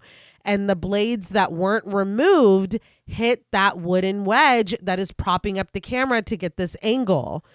So the wedge breaks and splinters shoot off right into Armando Iannucci's eye. Oh, Jesus no. fucking Christ. He is flight lifted out and production is paused.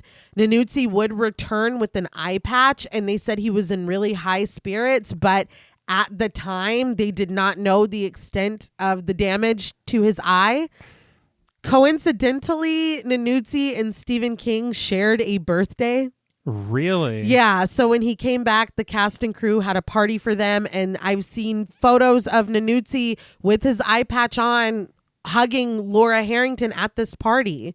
So ultimately, he's finally given the news that because of the way the splinter entered his eye, it could not be repaired. Oh. And I read through several sources that he ended up losing his eye. Oh. So Armando Iannucci sued Stephen King, Dino De Laurentiis, and 16 other people for $18 million for the injury he sustained and the effect it would have on his work going forward. Well, He yeah. lost Absolutely. his depth perception. He lost at least vision in his eye, if not his eye completely. But they ended up settling out of court for $975,000. Oh, he deserved more than that. Yeah, he did. And it was just, seemingly this really senseless and completely avoidable tragedy. It sounded like a freak accident the way that, because they had said that if you look at the eye as a clock, if it's injured from like 12 to 4, they could have fixed it, but it was injured from like 12 to 6 or 8. Jeez. And there was just they couldn't. Yeah. And so I mean, it just a fucking nightmare. And I mean, I honestly, in all fairness, for the shot that's in the film, why couldn't we have taken the blades out? I know you Yeah. don't even see them. It's that. We see it from the top. We don't need to see it underneath. We don't need. I get that it might look menacing or cool, but we don't need that Yeah. shit. No. It just seems like, I mean, just a dumb fucking mistake that had such a huge, you know what I mean, Yeah. impact. Like it's you got to be careful. Yeah. I swear I would never think about anything else if I had a hand in any of that. No, Yeah. my God. Yeah. But I mean, like I had to tell the story. You know what I Yeah, mean? It's of just course. Yeah. Jesus Christ, you know? Mhm. But back to the film. Back at the diner, Camp is ranting to Wanda June and Rolf. His mouth is full of food, and he flops around a Bible, boasting about its assets that they can get for just $9.95. Wanda June and Rolf look back at him with quiet disgust as he lets them in on the information that this Bible has everything in it, from the creation of this beautiful world of ours to the fall of mankind. And he was making me fucking sick. Look at Yeah, it. It's pretty gross. tough. Pretty tough. Disgusting. Meanwhile, Duncan stumbles out into the sunshine, his face red and his eyes still squinted and bloodshot. Joe follows, imploring him to hang out longer. While Duncan insists that he's got to find his boy, Joe grabs him by the shoulders to stop him. He reminds Duncan that he can't even see. Duncan stares down Linz with his injured eyes, twisting streams of blood dried on his face like tears, asserting that he can see just fine. He wrenches himself free from his friend, warning that he doesn't want to pop Joe one, but if he keeps yapping at him, he's gonna. Duncan continues forward. Bill, Brett, and Steve rush over, and Bill catches up with Duncan, asking if he's really going after Deke. Duncan says that he is, but he stops when Bill holds up 4 fingers in front of his face. He asks Duncan how many fingers he's holding up. 8? 12? Duncan admits that, all right, he's got a little double vision, but it's clearing up. He has to find his boy. He repeats that he's gotta because anything could be going on out there. Hendershot saunters over, warning that if Duncan leaves without punching out, he's never going to have to punch out again, Bubba. But Duncan reasons that that's good. He counters, "Leave me alone, you fat fuck." Hendershot reaches out and grabs Duncan by the shirt, but Bill pries his hand away, cautioning him to leave Duncan alone. Duncan walks away, but Hendershot has turned his attention to Bill. He asks, "Or what?" And Bill tells him, "Or I'll knock your teeth in, Bubba." The audience is like, woo! Yeah. It's like, "Oh." You kind of ate with that one. I've never used like a system like this, but can't you punch in and punch out for somebody else? Yeah. Just go clock him out. Yeah. But it's just like, that's what you're worried about right now. I think the fact that the gamer guy died in there, Uh-huh. Yeah. and they just like got rid of his body, and Hendershot's like, "Oh, you're not fucking stealing hours from me," like that. It's No, he's like, I steal hours from you. Yeah. Works one way, Bubba. But everyone reacts to this with reverence, Steve even stifling a small smile. But they all turn toward the parking lot when the trash truck's engine begins to rumble. The truck drives itself across the parking lot, right toward a partially blind Duncan, who is fumbling with his keys as he makes his way to his car. I was a little surprised that nobody volunteered to go with him Yeah. or drive or anything. Like, he cannot see. No. No. You remember Melissa McBride in The Mist where she's like, isn't anyone gonna Show a lady home? Yeah, that's him. Like, he needs help. He him. needs help. Yeah. And he has a noble cause. Yeah. Yeah. It's not like he's like, I got a lot of booze at home and I No, need it. His child is out there. Yeah. Duncan drops his keys and bends down to pick them up. And it's when he's feeling across the ground for them that Bill screams for Duncan to look out. Duncan looks up, and despite his impaired vision, the truck barreling down on him is clear. He shields his face and screams. Then you can just drop fucking dead. No, Duncan is struck by the trash truck, and when it drives past undeterred, Duncan's battered and bloody body continues to roll. Everyone rushes inside, and the trash truck continues on, its front grille painted freshly red with Duncan's blood. Hey, he got fucked up. Yeah, He did. He had more blood than I think most.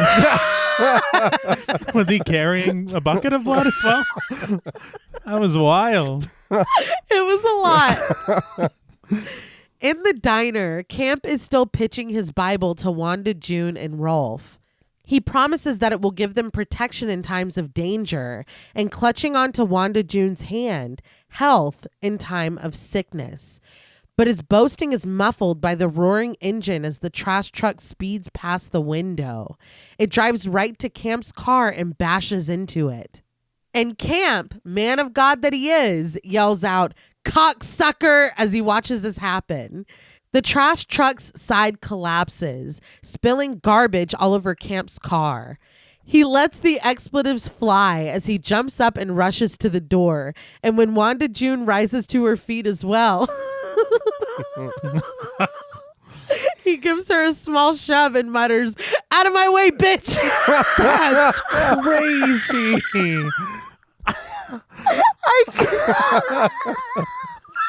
I couldn't stop laughing. That's so funny. I can't believe it. He sucks, but that was really funny. And she wasn't even in his way. No.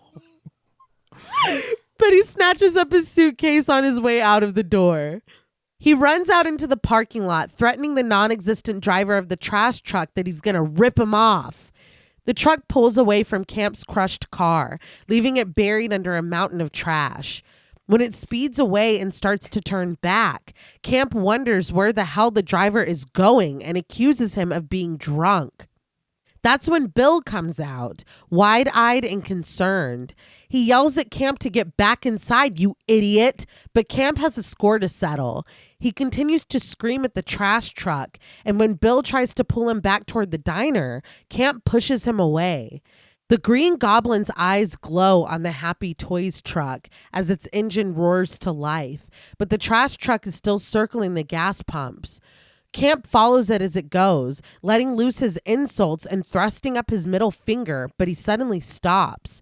Bill sees that the Happy Toys truck has joined in the fun, and he runs again for Camp, grabbing the man and trying to save him. But Camp's eyes grow wide when he sees the Green Goblin truck backing up toward them, the clown's smile unnerving and hungry. He pulls away from Bill and sprints across the parking lot as the chaotic score starts up again. But he doesn't get very far. The truck slams into him, launching him over the railing and into a wet ditch. Camp rolls through the water, his clothes stained with mud, and we see that he's left his shoes behind from the impact, and the clown now has Camp's blood leaking from its yawning maw. Keeping an eye always on the truck, Bill runs back to the building. The Happy Toys truck rolls over Camp's suitcase, smashing it and its Holy Bible branding on the side as it goes. As if nothing happened, it goes back to the side of the garage where it stopped before and it parks. The trash truck follows suit, backing up neatly into the space next to a larger truck. Its brakes hiss and its headlights go out.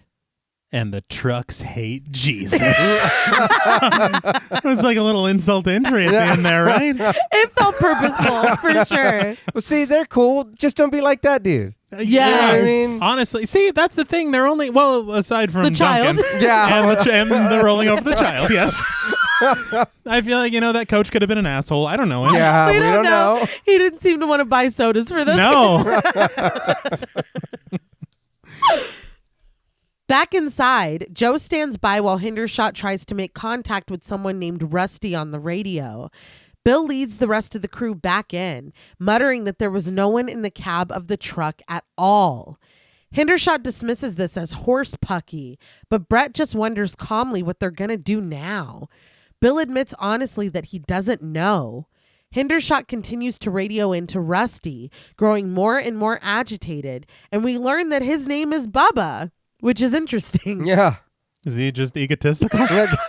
Everyone's Bubba. Outside, Handy and Steve drape blankets over Duncan's remains. Steve implores them to hurry before moaning that Duncan is starting to draw flies. Meanwhile, Bill stands guard in the bathroom while Brett is inside. He asks what she's doing in there, and we watch her feet as she pulls off her jeans. Her voice wavery with emotion. She tells him that she's changing. Camp had his hands all over her, and now he's dead, and she doesn't want his smell on her. She doesn't like it. Her bare ass feet on a truck stop bathroom floor. It's risky. It'll never be clean again. Yeah, I would advise against it. But Bill scoffs at this. Yeah. What is that? I don't know. He's like, well, I don't get that. Yeah. I did read in that interview with the crew that Dino De Laurentiis had came on set and he was not happy to see that Brett was wearing jeans. Okay. He wanted to see her in a skirt, he said. Stephen King had tried to put his foot down and tell him no. He wanted Brett to have kind of a tougher look, maybe a little bit more androgynous, but Dino De Laurentiis demanded that a scene be added where Brett changes from her jeans into a shorter skirt. Maybe that's why. Maybe it was Emilio scoffing. Maybe it was. Oh. Yeah. But they kind of said that it felt like it was a let's show who the real boss is here moment. Well, I'm already not working with Bruce Springsteen. Yeah. Yeah, no shit. That was a pretty big blow, you know? Like, goddamn. What a stupid thing to... Very Yeah. stupid. But yeah, for the rest of the film, she is in a pink top and a skirt. And that's what he wanted. Handy and Steve bring Duncan's body back inside, but they stop when they run into Hendershot. He chastises them, pointing out that Duncan is dripping all over the floor, so don't just stand there. He's like, and clock him out. Yeah. I'm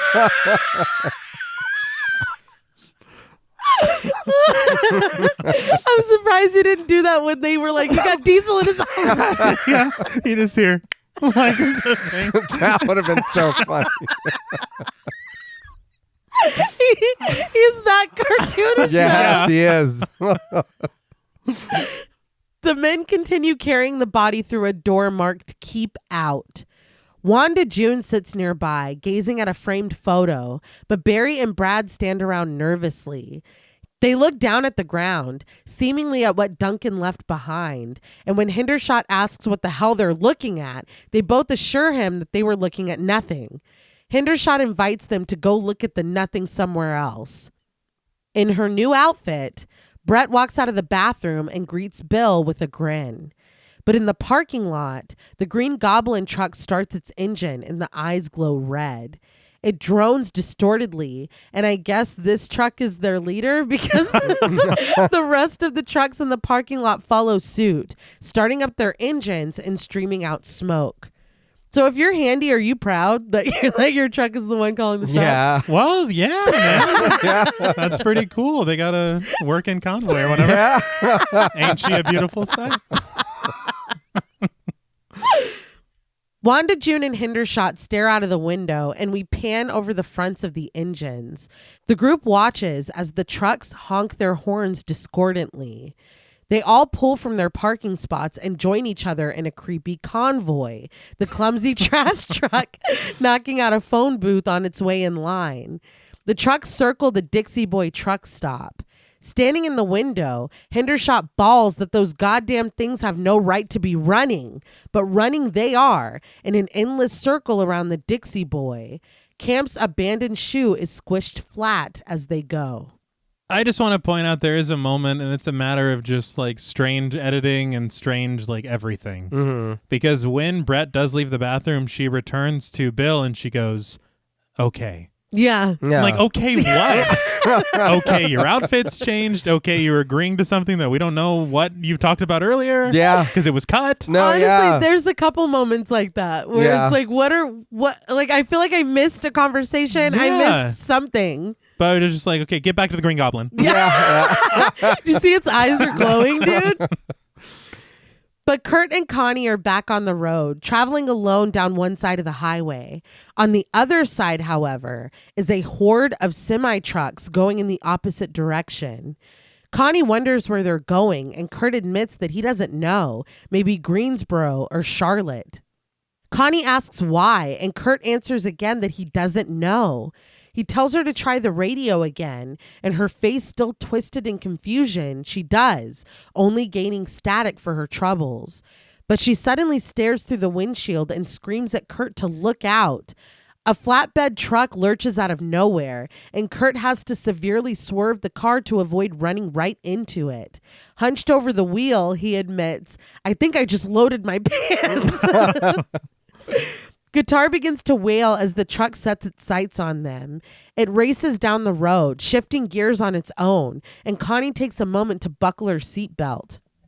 As this chase begins, I couldn't help but think their car's like, "I'll get you out of here, guys." Yeah. Like, why?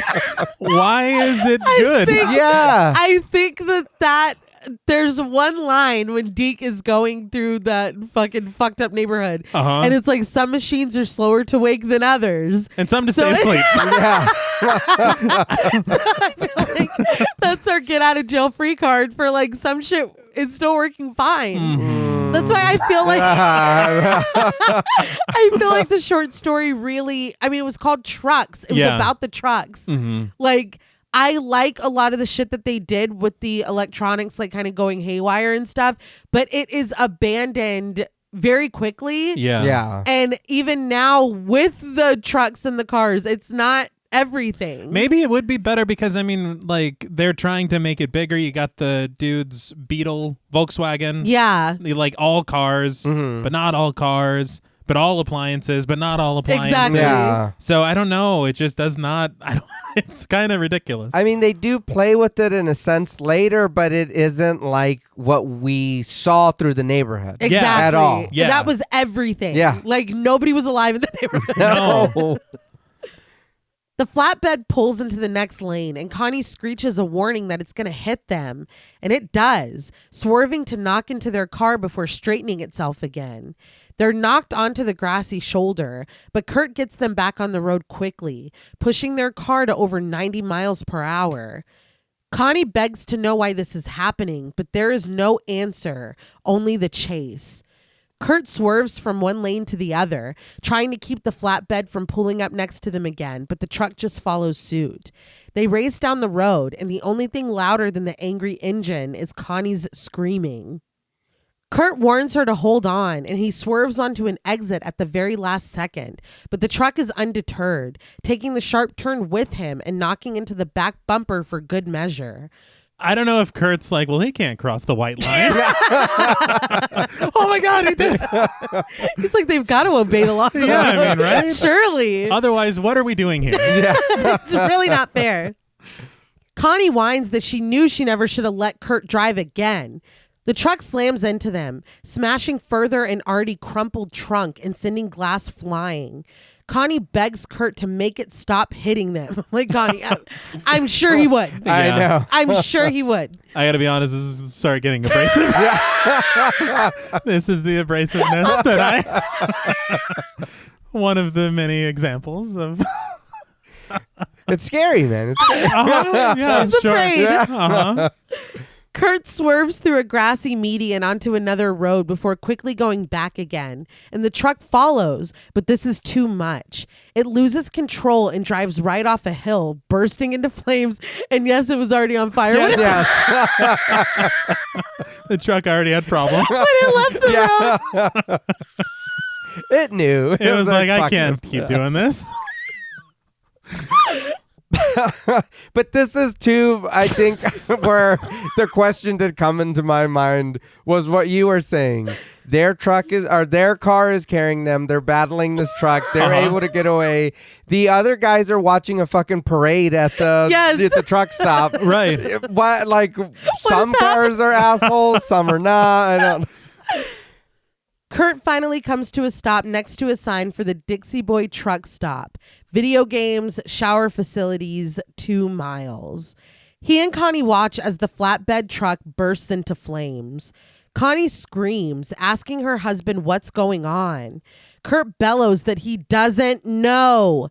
He composes himself and proposes that they call the police from the truck stop. Connie cries and Kurt kisses her sweetly before driving away. But at the Dixie Boy parking lot, the trucks are continuing their endless loop. Kurt and Connie watch this from the road, and Connie laughs mockingly that, oh yeah, as soon as they get to that truck stop, they'll be all right. But when Kurt shifts the car into gear, her smile disappears and she demands to know what he's doing. Kurt points out a gap in the circling trucks. Once those trucks come back around, he's seizing the gap. Connie screams her protests. If they do that, the trucks will gang up and squash them. But Kurt assures her that he can do it. Connie is skeptical of his plan of being inside the parking lot where they are. But Kurt wonders just what she thinks is going to happen if they stay out here. Connie lowers her voice and admits quietly that she's scared, and Kurt agrees that he is too. In the diner, Wanda June interrupts what I guess is dinner time to call Bill over to the window, inviting him to come and look at these fools. Bill comes over, handing his plate over to Brett. Joe laments that they're dead, but Bill thinks maybe they aren't. He starts to head outside, and when Joe tries to stop him, Bill pulls himself free. Brett follows after Bill, handing his plate over to Joe with an offer to eat this. Joe really hasn't done anything to do. No. But outside, Kurt tells his wife to hold on. He races across the street, intent on seizing the gap, but one of the trucks come right for him, clipping and flipping their car. It lands on its hood, but Kurt is able to scramble out of his window. Connie bawls from inside the car, whining that she's all scratched up. She begs her husband to help her out because she's caught in the goddamn seatbelt. Calm down, Lisa. I will say there is a novelty to hearing Lisa Simpson cursing up a storm. Because it's just her. Absolutely. It is. Kurt stumbles to her side of the car as Brett and Bill rush over. Kurt pulls the door open, but Brett yanks him back. She reaches into her boot, pulls out a straight razor, and hands it over to Bill. As Bill saws through the seatbelt, Connie continues complaining, warning him to be careful with that thing because it looks sharp, and he's not her Curtis. Where is her Curtis? As Brett and Bill pull Connie out of the car, she whines that she's sick of this shit, muttering that they're goddamn assholes and calling out to her husband again for help. She screams as Bill helps her, and Brett helps Kurt across the parking lot.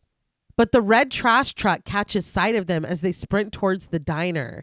But never fear, Hendershot stands on the porch, armed with the bazooka. Now, The crabs have machine guns. the crowd This is when I'm like, okay, we're already at a certain level. We're ratcheting it up. Oh, like, no, yeah. We're taking this up several notches. Mm-hmm. I think this is where I am gone. I am lost and I am not found. It was really funny because I had been working on this script and I told John Paul, I was like, this is nowhere near the level of ridiculousness that I was expecting whatsoever. And then I got to this point and I was like, okay, I'm starting to There it is. I'm starting to comprehend, I think. The cigar hanging from his lips, Hendershot croaks out a warning before firing. Kurt, Brett, Bill, and Connie hit the dirt as the missile soars over them, and the trash truck immediately bursts into flames as it explodes. Hendershot brags that the fucking truck was supposed to be depoted, and that was depot du jour. All right. He's having a blast. literally, right? Yeah. Joe stands with him and the two chuckle, but when the trucks turn toward them on their loop, Hendershot tasks Joe with reloading him. Joe does, and Hendershot fires on the next truck. As it explodes, he shouts and celebrates in his gruff voice. Brett, Bill, Kurt, and Connie finally run up onto the porch.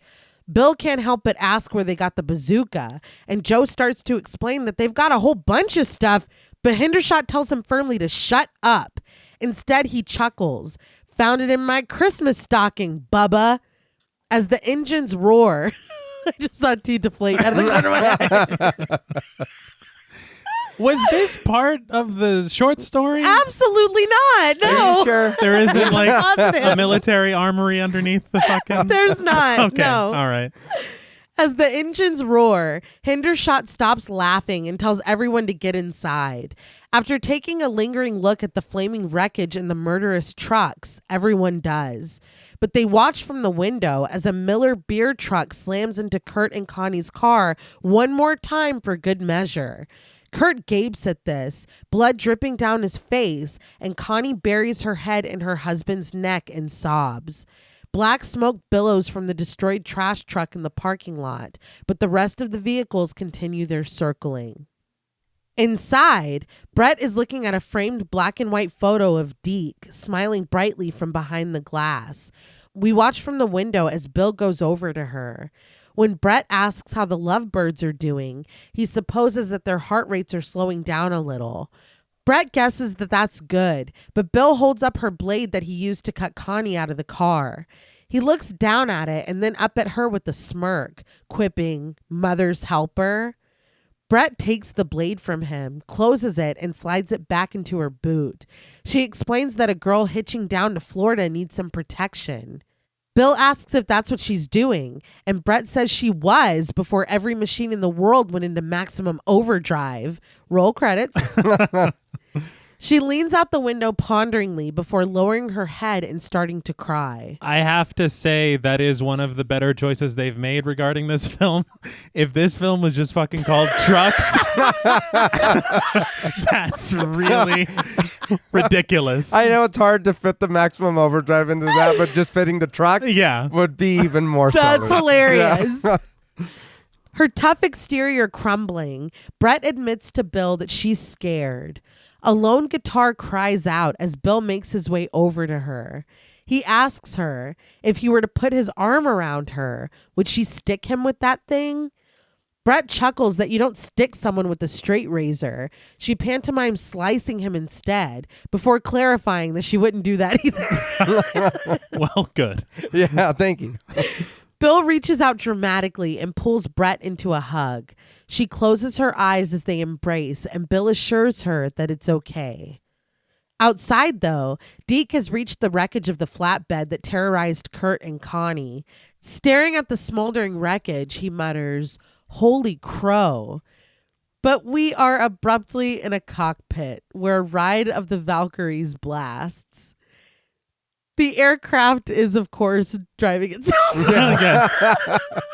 At this point, we're fucked. Yeah. Oh, Yes. no, yeah. If Like, the that's it. plane's Yeah. like, there's no way. We're done. There's no Yeah. way. One thing that's really funny about Flight of the Valkyries playing is that whenever we go back to Deke, it does get quieter. So it's literally Inside. playing. Yeah, and Yeah, that wasn't the soundtrack. no. They're getting into the mood. Deke looks up at the sky with horror, jumps on his bike and rides away, just as the plane comes in low over the field. It seems to make an abrupt U-turn instead of going after Deke, and when we see him again, he's climbing out of a hiding spot in the tall grass.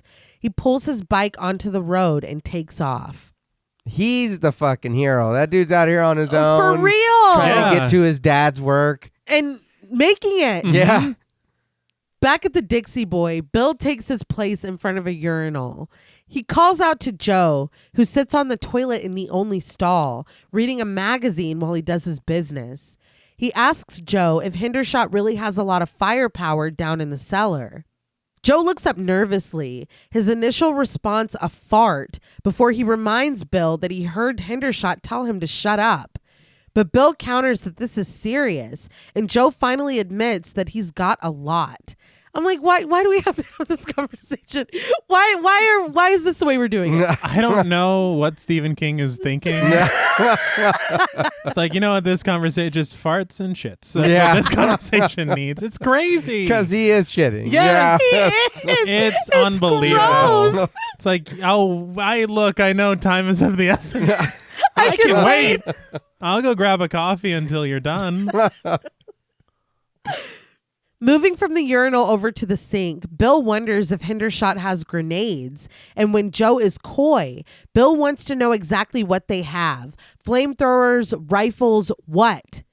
In the stall, Joe closes his eyes tight, defeated, and he farts again. He points out that Bill is going to get them in a lot of trouble, but smoothing his hair back and blotting his damp face with a towel, Bill tells him that he needs to realize they're already in trouble. He goes over to the stall, lifts himself up, and peers over the barrier between them. Why? I don't know. I'll tell you. Get down. Yeah, Yes! honestly. Maybe he was farting to get him to go away. It's a defense mechanism. Yeah. So maybe I won't have to tell him. Yeah. He implores Joe to talk to him, and Joe spills his guts. Everything. Hendershot's got everything. He swats at Bill with the magazine and tells him to leave him alone. Bill turns the light on in the cellar, illuminating the hidden spoils for himself and Brett. They're amazed, and when Brett wonders if Hendershot stole all this stuff, Bill disagrees. He thinks Hendershot bought it. That's what a guy like him does. Brett agrees. Buy things. Bill quips, buy cheap and sell dear. It's the American way. But Brett abruptly screams when her foot hits something. Bill hurries to the ground to tuck Duncan's arm back under his blanket. Hendershot's voice floats down to them, muttering, Jesus Christ, Palomino. He muses coldly that this is cute, isn't it? And he wonders if Bill found any money on Duncan. It's like, that's not what he was doing. No. He wasn't looting him. No. Hendershot makes his way down into the cellar and admits to Bill that he doesn't know what to make of him. He knows he's bright, but he keeps on being obtuse. Brett interrupts, assuring Hendershot that they don't want to steal anything. They just want to make it out of here alive. But Hendershot's focus is still on Bill, and he warns him that he's messing around where he hadn't ought to be messing. His voice low and menacing, he adds that sometimes even college boys don't learn their lesson till they've had their chops busted a few times.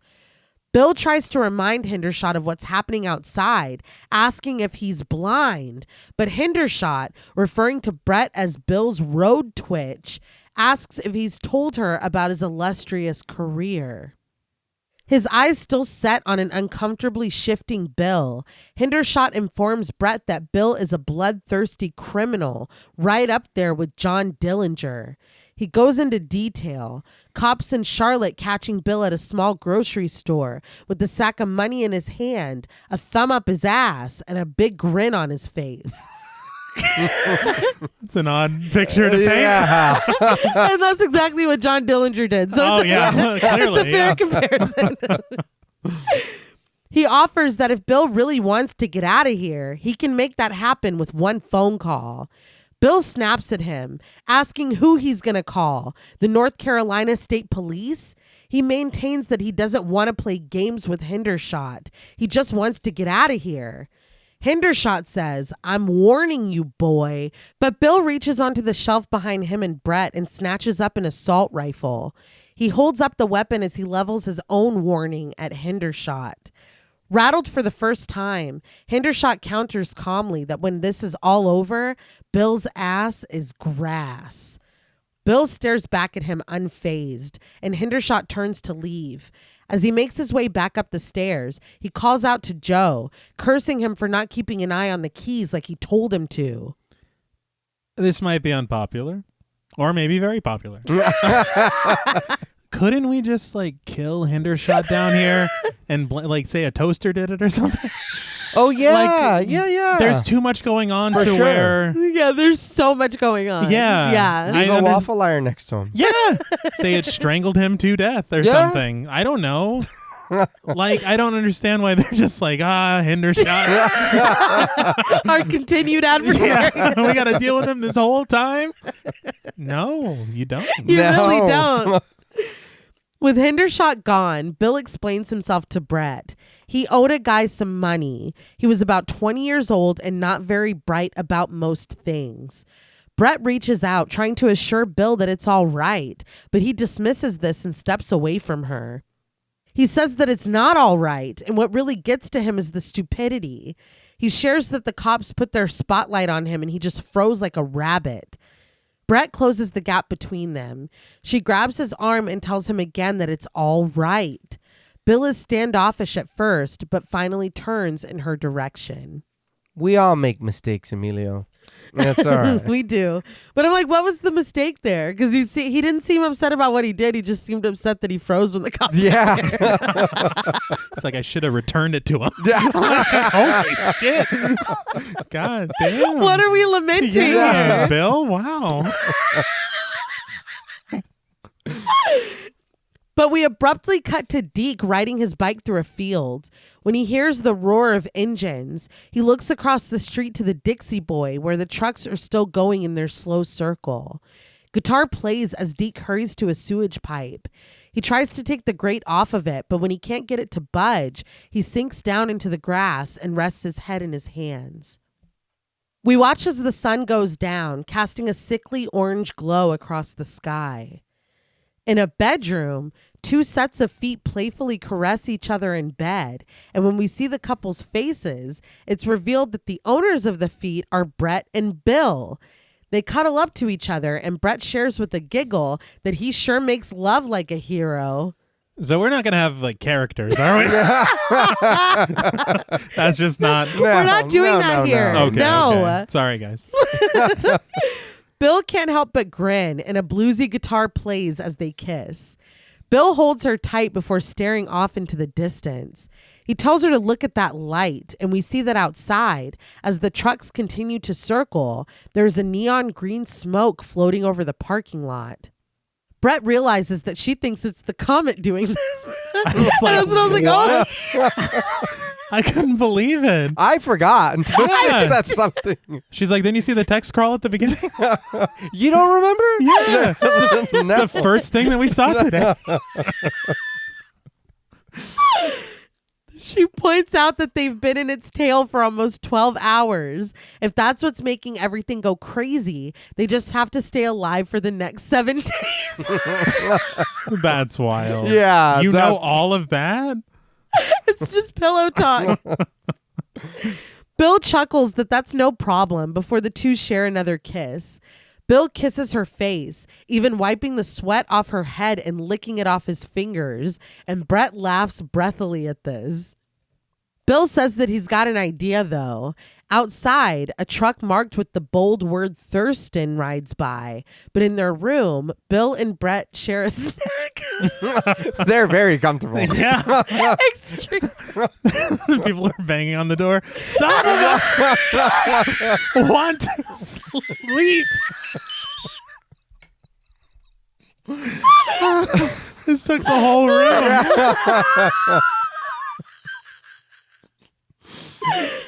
Bill asks if Brett can sail, and when she says that she can a little, he's pleased with the response. He says that he used to crew big sailboats, no motors. At the mention of no motors, Brett understands. She asks Bill where they would go, and he answers that he's been thinking about this island called Haven. It's about 6 miles off the coast, and there's no motor vehicles allowed there. None whatsoever. Everybody knows that about this island. It's not a contrived convenience at all. At all. That made me laugh. And it's called Haven. Yeah. They knew what they were doing. Brett asserts that not only is Bill a hero, he's a genius. She holds him tight and they kiss as the trucks continue their laps around the Dixie Boy. But in the diner, we pan down from a depiction of the Last Supper on the jukebox. Joe is making a selection as music already plays, but as soon as he turns around, the music distorts and sparks shoot from the machine. Again, are we sure that these machines aren't on our side? They stopped the 40th AC/DC song from playing. Well, they knew we needed a break. It's a personal favorite of me. Roll Wolf sits nearby at one of the tables by the window, unfazed by this latest mechanical mutiny. He mutters that the whole goddamn world is going tits up. But at another table, sitting across from Handy and Steve, Wanda June bangs her beer bottle on the table with every word, hard enough to make the glass shatter. But they can't. We made them. Steve sets his own bottle down and points out gently that Wanda June hurt herself. He starts to call her sweet thing, but Wanda June jumps to her feet, still gripping her broken bottle. She demands that he not sweet thing her, and when Steve stands up, she pushes him back down into his seat. She repeats, "We made them." Without warning, she rushes out of the diner and stands in the parking lot, screaming out into the night and toward the revolving trucks. "You can't! We made you!" Inside, Kurt jumps up from the table where he sits with his wife, but Connie pulls him back into his seat. Wanda June continues to screech outside, and Bill and Brett come out from the back, donned in their old clothes again. What was the direction there? I don't know. From Stephen King. I was like, God damn, this is not working. It was...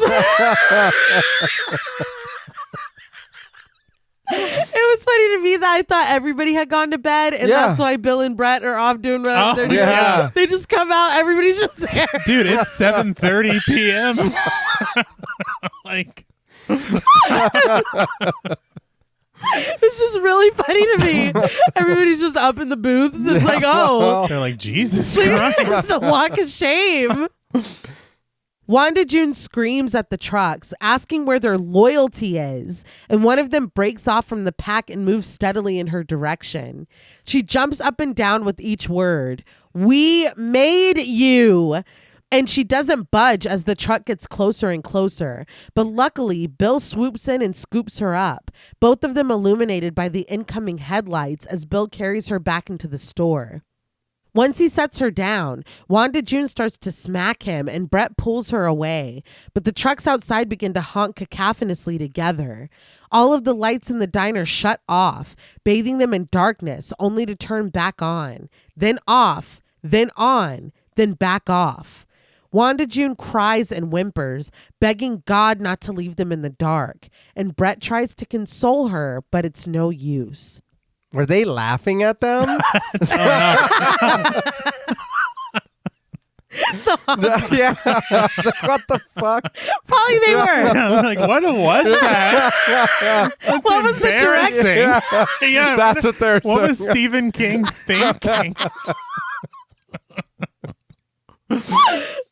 Later, everyone sits around the diner drinking. Someone is reprimanded for tapping spoons, but they protest that it's safer than the jukebox. We glide across the dining area, past Max and Leo, who sit at the counter like they were when we met them, now lamenting that the trucks are never going to let them out of here. But behind them, Kurt and Connie cuddle up in the booth. Connie giggles loudly as Kurt kisses her neck, and he slides his hands under the coat draped over her. But when he bangs the table, he grimaces, and Connie only laughs harder. We have a room for that? Can't you go to the bang room like we did? Right, we're done. It's common courtesy. In another booth, Brett sets up a card game for her and Bill, and when he protests that he doesn't usually play for peanuts, Brett insists. They start to play, but with the glance out the window, Brett comments that there's a lot less trucks now. Bill realizes that that's true. They're probably running out of gas. He guesses that the trucks are pushing their empty brethren into the back. Brett proposes that maybe tomorrow it'll be our world again, but Bill questions, was it ever?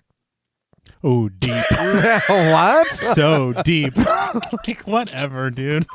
He's like, not for this, Amelia, not for this. Yeah, come on. You're doing too much. He's trying his He's best. like, is that okay, Steven? Can I leave that? Steve's like, sure. what happened?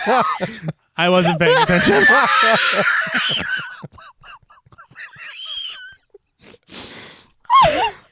At his table, Barry cries out that he hates those fucking trucks. Very bold. Yeah. He never did like trucks anyway.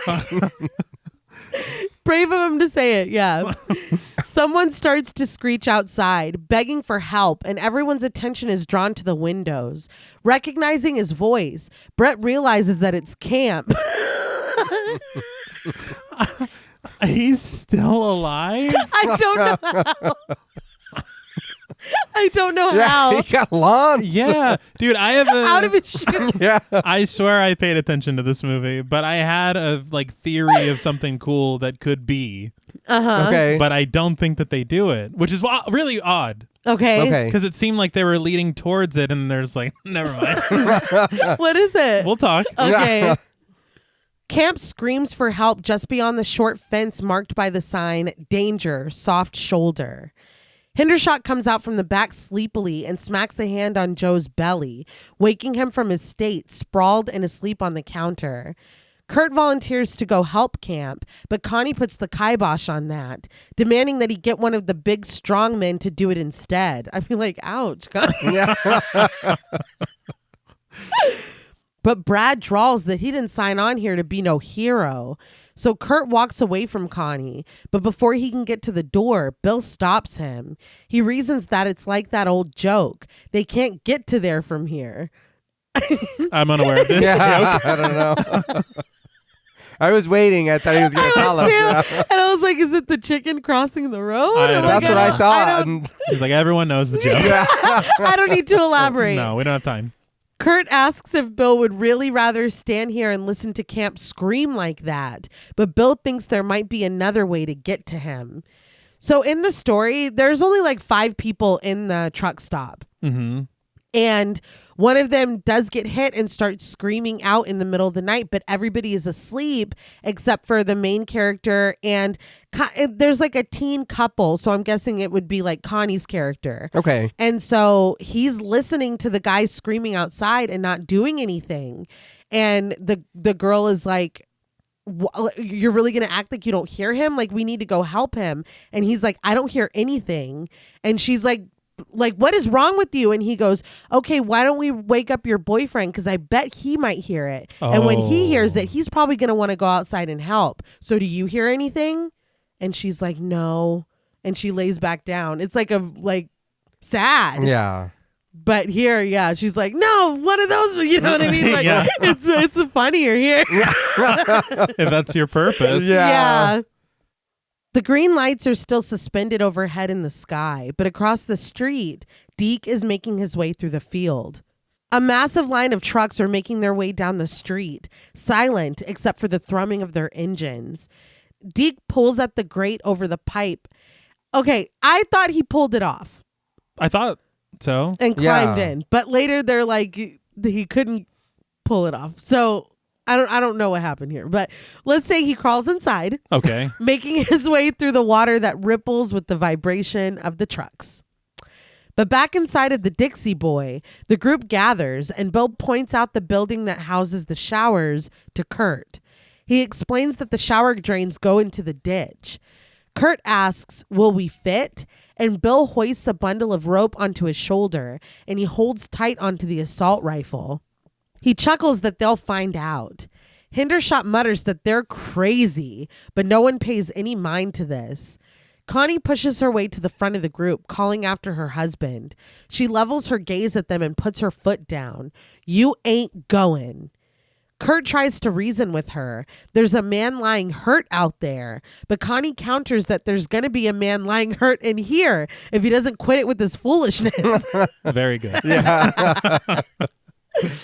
Brett offers that if it were Kurt lying out there, Connie would want someone to go after him. But Connie just spits back out that it ain't Kurt, and Kurt's not going. But Kurt tells her with the quiet certainty that he is. Connie warns him, don't make me a widow on my wedding day, Curtis. He agrees to these terms, and the two share a kiss. Bill's focus is on the road, where the Green Goblin truck rolls by. He doesn't think that there's any reason they can't just scoot past them if they hurry. Kurt says that he can handle that, but Hendershot cries out that they're as crazy as a couple of rats in a plugged up shithouse. Bill informs Hendershot in turn that he is without a doubt one of the biggest fuckheads he's ever met in his life. I don't feel like that was an even trade. No. But go off.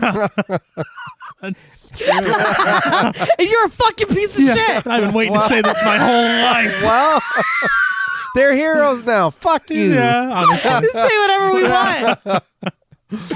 He turns to Brett and asks her to wish him luck, and she does with a kiss. And with that, Bill and Curtis move out. They rush to a car for cover and hide until the trucks go by. And when the gap comes, they seize it, sprinting across the street to the shower house with literally no problem. No?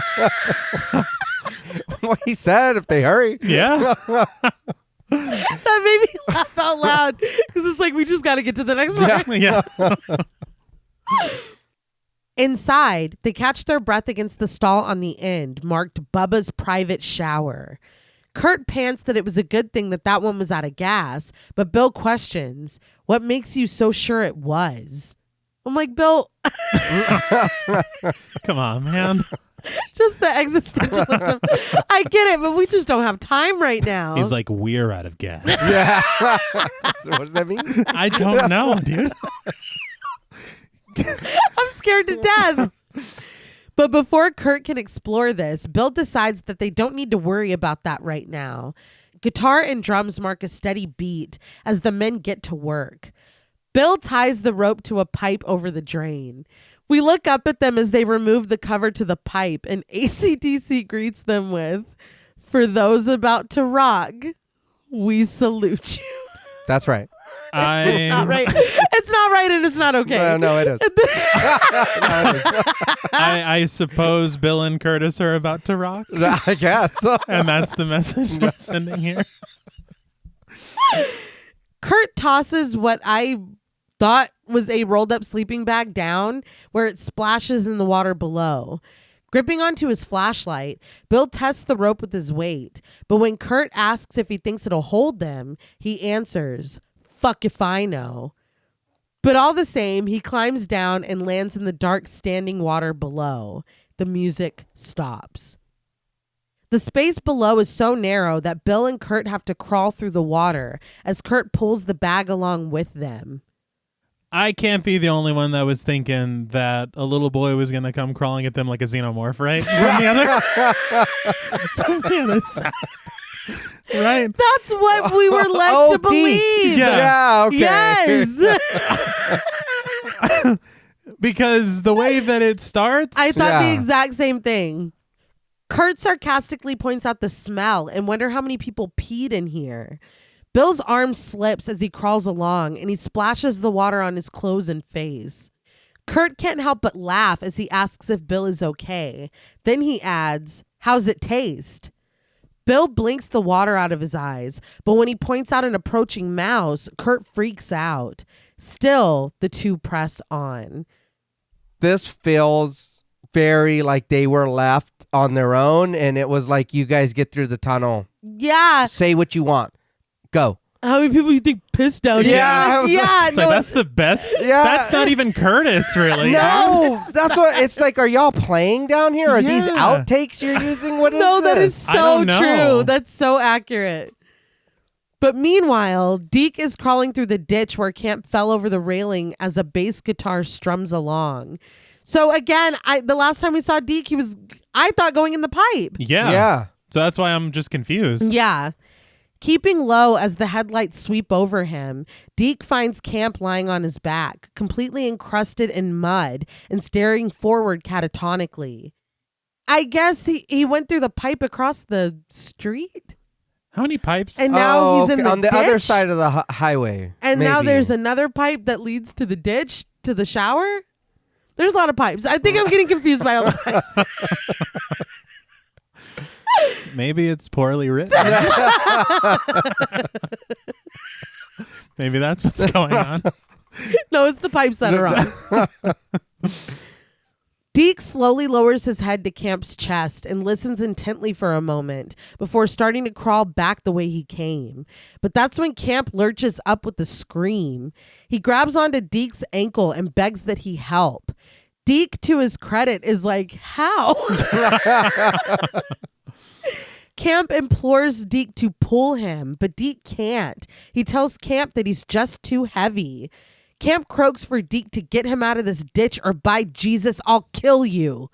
Deke tries his best to crawl away. That's when Bill and Kurt crawl out of the pipe, splashing in the water. Deke spots Bill immediately and cries out for his help, but Bill is like, he goes, oh shit, that's Deke, for a moment before finally rushing. One of the trucks breaks loose from the convoy as they try to help Deke. Deke begs Bill to pull him, but Kurt reports that Camp is dead. So what the hell just happened? Yeah.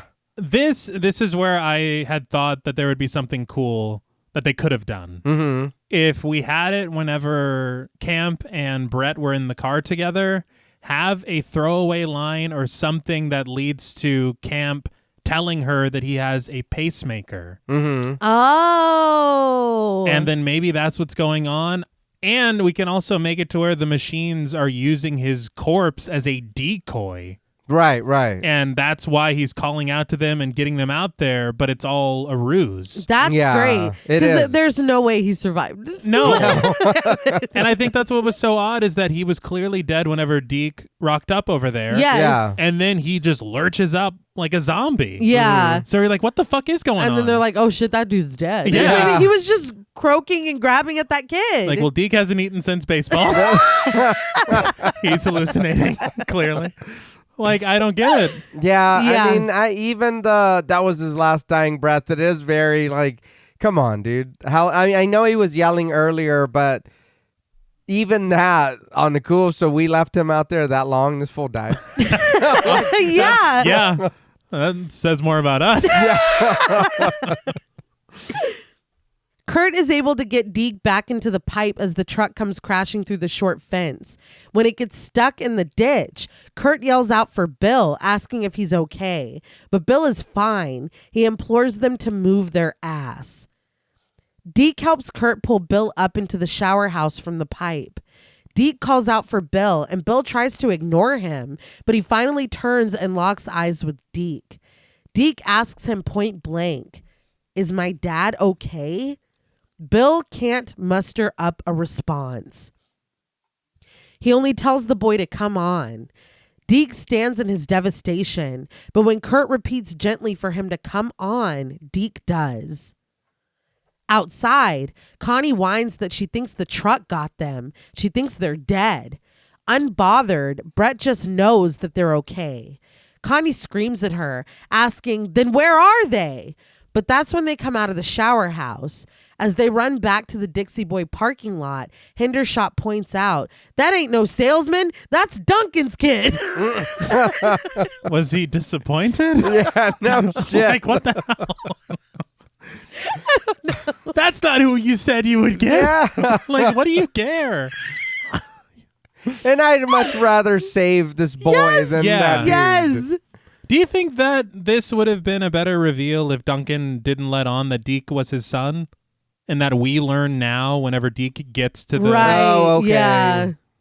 Because it kind of like ties together these two stories that we've been following. Yeah. Bill, Kurt, and Duncan sprint for the door as a truck catches sight of them and revs its engine, dashing in their direction. But Bill stops, aims the rocket launcher, and fires. His shot is true, and the truck explodes in a fiery blaze. They hurry inside where Kurt and Connie celebrate with an embrace, but bathed in a red light, of course, because we've already established that this is a Giallo film. Keep going. Hendershot accuses Bill with some disgust. "You ain't going to be satisfied until you get them right in here with us, are you, Bubba?" He holds out his hand and prompts Joe to give him a cigar, and Joe delivers. First of all, Hendershot, for some reason, they are very content just being outside. Yeah. So it's fine. Yeah. Bill doesn't dignify this with a response. He heads into the dining area instead and is greeted by Brett, who asks if he's okay and wonders how he found the kid. Deke is still shocked and staring, and he asks Bill again, "Where's my dad?" Bill again chooses not to respond, but leaning his cigar forward into Joe's flaming lighter, Hendershot reports with no sympathy that Dunn got scrubbed by one of those big boys out there. He adds, "Tough break, kid." Holy shit. Yeah. Unbelievable. You're a dick, Yeah. dude. Brett simply can't believe this. She calls Hendershot a shithead. Deke looks around at everyone's faces as the truth sinks in. He turns to Bill, begging to know if this is true. Finally, Bill quietly tells him that it is. Deke shakes his head, denying this. He crumbles to the floor, but Bill catches him and pulls him back to his feet. Meanwhile, Brett calls out to Mr. Hendershot. She steps up to him and slaps him across the face. Just a little lesson in manners from the road twitch. She strides away, and Hendershot just watches her go. Deke clings to Bill's waist, and Bill tells him gently that he can hold on. Outside, the flaming Glow Dairy truck leaks a waterfall of liquid. The next morning, sun glints off the truck stop sign. Everyone still snoozes around the diner, but Deke is awake at one of the tables blowing bubbles. An army vehicle drives itself down the road, and a bulldozer follows behind in the grass. The remaining trucks still circle the Dixie Boy, but their brakes hiss as they one by one come to a stop. Deke notices this and looks fearfully out the window. He runs into the back room to wake up Bill, who sleeps in a cot next to Brett beneath the porn wall. I was like, get this kid out of here. Yeah. Odd fucking choice. Yeah. He tells Bill to come on because there's something he has to see. Bill and Brett sit up sleepily, presumably naked beneath the blanket. Y'all are out of fucking control. Yeah. It's been one night. You just broke the news to this child that his dad's dead. Yeah. Like, well, let's go do it. Let's comfort each other. Yeah. It's Go been a back to the sad bang night. room. Yeah. So I see the bang room's free. Yeah, nobody's in there. And there's only one other couple. The bulldozer crosses the street and drives into the parking lot, followed closely by the military vehicle with its mounted gun. As Deke leads Bill and Brett into the diner, the bulldozer comes into contact with one of the wrecked trucks, the metal screeching together as it hauls it away. This wakes Connie and Kurt with a start. Rolf wakes too, peeling the half-eaten sandwich off of his stomach and dropping it disgustedly onto the table in front of him. Barry walks in, throwing the double doors open so hard that the small windows on them shatter. His hair is wild, and he wears a new neon green shirt as he questions what the fuck is going on. More of the same, dude. Like, you've been there. Much worse happened yesterday. But the grinding of the bulldozer pulls their focus to the windows. Even Hendershot comes out, buckling his belt as Wanda June trails behind him. Are we supposed to? I don't know. And it was not elaborated on, but it looked odd. We have a know. room for that. You weren't there. Yeah. It was being occupied. Nope. Yeah. You broke the law. No banging outside the bang room. We Bubba? established this last night. Not Bubba. The bulldozer stands by as the military vehicle comes even closer, passing the gas pumps, its rifle rattling. But the bulldozer sets its sights on a vehicle parked in front of one of the diner windows. Hendershot watches, squinting beneath his bushy eyebrows as the bulldozer pushes his car forward until it crashes through the diner's wall. Everyone screams and moves away from the windows. Brett cradles Deke from their spot on the ground, but this is the line for Hendershot. He declares that that's it before rushing out of sight. The bulldozer shifts itself, reversing back from the crumbled wall. Hendershot returns with a rocket launcher tucked under his arm, and with a grin, he warns the bulldozer that if it wants war, it's got one. Bill tries to stop Hendershot, saying that he wouldn't do that, but Hendershot just mutters, "Shut up, Bubba," as he steps closer to the wall. Bill knows there's no point in fighting, and he screams at everyone to get down, rushing toward Brett and Deke and forcing them low onto the ground. And so Hendershot fires, nailing the bulldozer with the missile. He cheers, calling it a chicken shit, but the military vehicle doesn't take too kindly to this. Its gun spins in Hendershot's direction and opens fire. Behind the counter, Wanda June jumps and screams at the sudden retaliation before ducking back behind the bar. But when we see Hendershot, his shirt is bloody from the bullets. He stares down at himself in shock before his shaking legs give way and he falls to the floor. But the gun isn't done. It continues its slaughter, and Leo's body seizes as he's riddled with bullets. Its aim sweeps across the counter, blowing holes and sending glass flying before it settles on Barry. That brand new neon shirt is dyed crimson as Barry is shot again and again. He slumps back into a chair, dead. The gun does another sweep across the counter in the opposite direction, shooting a container of orange juice and causing it to rain down on Joe, crouched beneath. Max lies flat on the floor out of the line of fire, and Kurt protects Connie in a booth as a cloud of smoke blankets them. But the gun continues, blowing out the windows, marring the ice machine, obliterating a Miller High Life sign, and in the midst of it all, Rolf is shot. Bullet holes dot his chest and forehead as he falls onto the floor, his face in a pained grimace. A lot of product placement for Miller going on. A lot. Yeah. But I really do, and I think we might have talked about this off mic, but the amount of characters in this truck stop, this is the point of that? Yes, Yeah, yes. it is. Just so we can have a few more bodies to add to the toll? Yeah. That's why he had that different neon shirt on. Right. And it's good that Hendershot is dead. Oh, no. Yeah. It's very good. Yeah. He's not screwing people out of 1 hour anymore. But just as abruptly as they started, the gunshots stop, and everyone decides that it's safe to slowly start standing up. I'd probably stay down a little bit longer. We sweep across the smoky and dusty diner as everyone rises to their feet. Wanda June still stands behind the counter, commenting sourly, "You sons of bitches."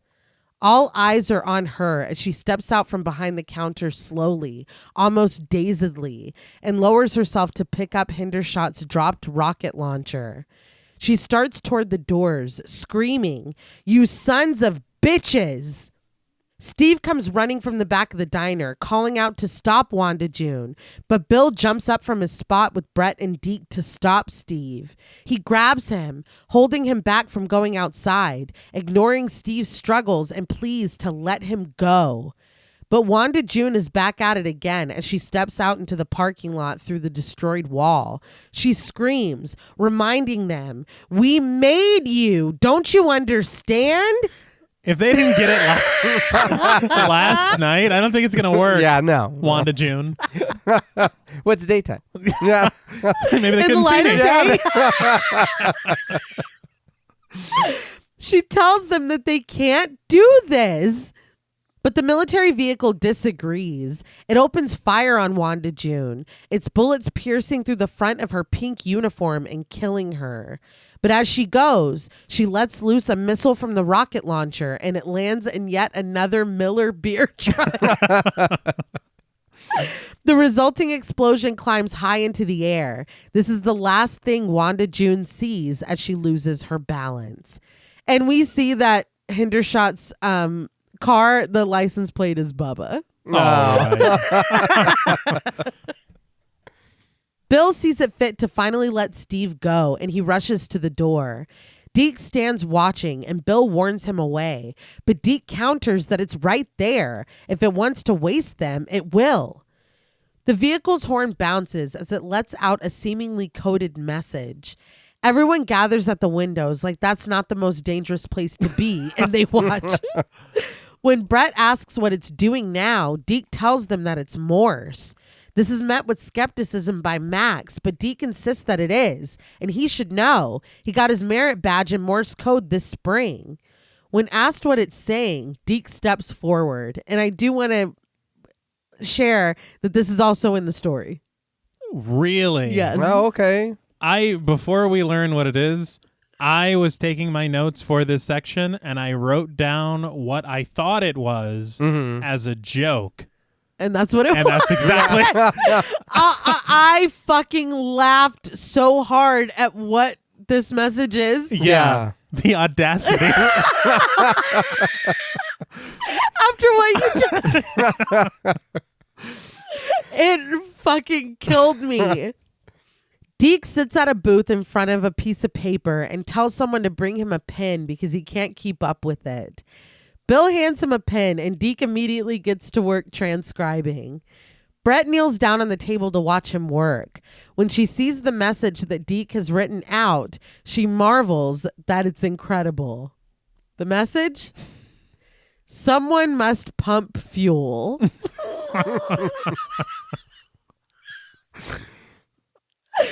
She reports to the group that the machines want them to feed them. Max chuckles bitterly and asserts that they just let them starve. Half of them are already out of gas, so it won't be long now. But Deke is still writing. Someone will not be harmed. This will be done now. Or you will all die. Oh, great. Well, I'm sorry. You got to be fucking joking me, dude. Who? Yeah, I'm the one that told you to fucking waste your gas all night driving in a circle. For what? For what purpose? We weren't going out there. And we ran right past you when we did. You didn't even do anything. Joe points out that they couldn't even fill them if they wanted to. They don't have any power. And the machine said, let there be light. yeah. The power suddenly turns back on and someone goes, oh shit. Bill looks up at this with a big smile. He's like, I'll be damned. He says he's going to go turn on the pumps and cackles that he hopes none of them left home without their American Express cards. Wanda June is dead. Yeah. Great time for jokes, Bill. Hendershot's dead in the middle of the floor. Yeah. So is Rolf. So is Leo. And again, talking about character, he's been deathly serious this entire film, and then suddenly he's like, oh, they have credit cards or whatever. Well, enough people have left. He can calm down. I can be myself. Yeah. He hurries down the hall, past the kitchen, but Brett races after him. She warns him not to do this. It's not a good idea. She likens it to Neville Chamberlain giving in to the Nazis. I was like, God damn. Yeah. But Bill is already flipping switches. He leads Brett over to the window and asks to show her something. He points to the small military vehicle waiting patiently and the giant Bic semi-truck looming behind it. By his thinking, the big vehicles are too heavy. If they crash in here, they're going to go through the floor and just end up in the cellar. But there's no reason why the small one can't call in a truck full of napalm and hose this place down. Brett immediately understands and good on her because I'm not, I'm not sure that I do. He's like, no, that vehicle's got connections. I was like, dude, what the fuck are we doing? Which, if we have one of those, why didn't that come with you? Yeah, really. You know what I mean? Make the threat more real. Yeah. I just don't understand. It's like, no, I'm sure that vehicle knows. Right, if Golf Cart Alpha doesn't come back in 0.7 hours or whatever. We're going to, what the fuck? This is all you said? We're going down to the Dixie. Yeah, because we know where he went. He told us. She reaches out and grasps Bill's shoulder, imploring him to take care of himself. But Bill isn't worried. Those vehicles running him down would be like a junkie running down their connection. They kiss and Bill's off. Brett stays, watching out the window as Deke joins her. But outside, Bill covers Wanda June's lifeless body with a checkered blanket. Guitar starts up as Bill walks toward the military vehicle. When it sets its sights on him, Bill holds his hands up, but the gun stays swiveling toward him until he's passed. Bill saunters up to the Happy Toys truck and leans right into the Green Goblin on the front. He's like, all right, you bastard.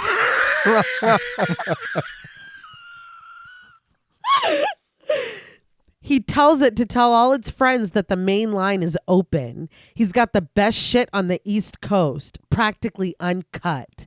He asks the truck, you got that fuck face? He starts to walk away, but the truck suddenly revs its engine in response, the Green Goblin's eyes glowing red.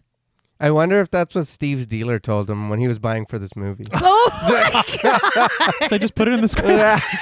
He's like, oh, that's good. You mind if I use that? Yeah, because honestly, He's why like, it worked on me. Why is Bill saying this? Yeah. I don't know. It's gas, dude. Yeah, like, calm down. I don't know. But watching Emilio Estevez walk over to this truck, lean into this giant green goblin head and be like, all right, you bastard. And the Green Goblin's just grinning Yeah. ear to ear. I was like, what is my life at this moment? Brett is somehow standing at the gas pumps now when Bill goes over there. They both turn their heads to watch as the other trucks start their engines and AC/DC's Hell's Bells begins.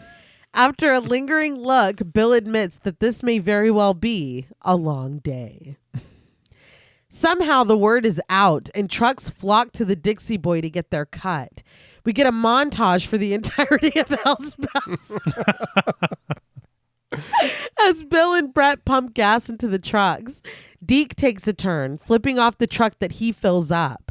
Kurt fills up too, wearing a tank top now in the 100-degree heat. And when Steve takes a turn and the truck honks at him, he screams angrily for the truck to come and fill it faster itself. Brett leans against the truck she's filling, exhausted as the sun beats down on her. Max comes over to relieve her and take a turn himself, and she grasps onto his shoulders, thanking him wearily before adding, I hope they choke on it. She leans onto a flatbed and past her, an endless line of trucks wait, stretching into the horizon. Kurt continues to pump gas, the sun glinting off his shiny new wedding ring. But all good things, well, all things must come to an end. And the bell tolls for Hell's Bells as the pumps run dry. Bill pulls the nozzle out of the truck he's filling and tells it with some sympathy that it was a good time while it lasted, but they're all out. He steps away from the truck and Deke, Steve, Max, and Kurt watches the endless line of trucks all start honking. They're like, hey, no. Yeah, we didn't get any. What's funny is that I had I was sitting here watching this montage or whatever. Yeah. And I was like, so what's going to happen when we fucking run out of gas? Yeah. And then it happened. And he's like, sorry, guys. We are tapped out. And apparently we're the last gas station on Earth. So like, we're just going to go guess. home. yeah. This is where the story ends, basically, is they do the Morse code and they're like, look, fill us up, whatever. And they're like trying to vote on whether they do it or not, you know, because why are we helping them? Mm-hmm. And then somebody's like, there's a fucking bulldozer out there. Like, it will just plow the building down. So they're taking turns pumping gas into all these trucks and they're exhausted. They're having to sleep in shifts and they're taking turns endlessly filling them up and thinking about how many other gas stations that this is happening right now where people are stuck filling up these trucks forever and realizing that we thought they worked for us, but we're their slaves now. We work for them. Yeah. And it is, you know, kind of an interesting commentary to kind of ruminate on in this like hyperbolic way. Mm-hmm. But that is not where this ends. No. Like, we keep going. Mm-hmm. A red Mack truck pulls up to Bill, but Bill stands his ground. When the truck pushes right up against him, Bill booms at it, demanding to know what it wants. But the truck lurches forward. Gas. Yeah. Like, what do you think? Something from that porno wall. No, Yeah. dude. A cherry pie from behind the counter. No. Gasoline. We gave you a whole message. But the truck lurches forward, giving him a threatening shove before honking its horn.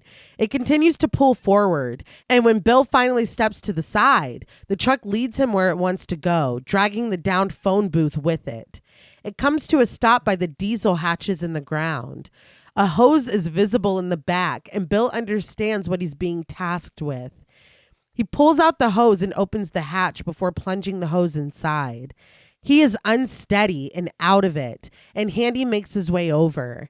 He wraps a comforting arm around Bill and adjusts his chin so that he's looking at him.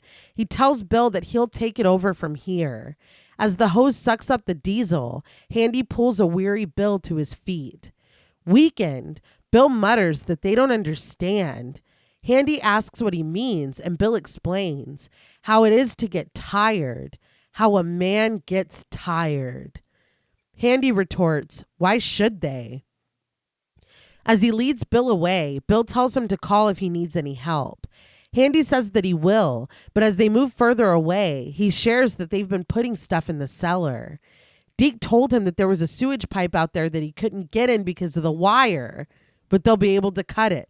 He's like, I'm also in the wire later. Yeah. Just a sidebar. Yeah.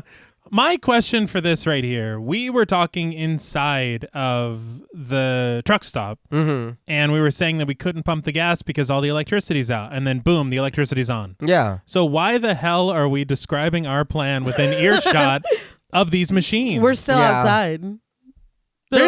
They're honking. They're pissed off. They're not listening to us. They're hungry. They're Yeah. But them saying that they can get out through this gate that Deke couldn't get in, I thought that we saw him get in it. Yeah. Yeah, I thought he climbed under it and went in there. I mean, I don't know. But Handy looks up as the military vehicle begins to roll across the parking lot, and he guesses that that means the coffee break is over. Bill murmurs weakly, his master's voice. I understand. There's supposed to be some depth to this. Yeah. But it is so fucking out of place. Like the film that we've had for him to be like a man gets tired. Yeah, It's no. like, this is And then- not that film. Again, though, it's him, ad-libbing and then him being like, All right. looking around. Steve's like, I don't give a shit. Yeah, just keep going. Whatever. Who are you? Yeah. Where's Bruce Springsteen? Yeah. Handy doesn't take his eyes off the vehicle when he tells Bill to head inside and lay down. Bill walks slowly toward the office, and Brett hurries out to help him the rest of the way. His voice low and husky.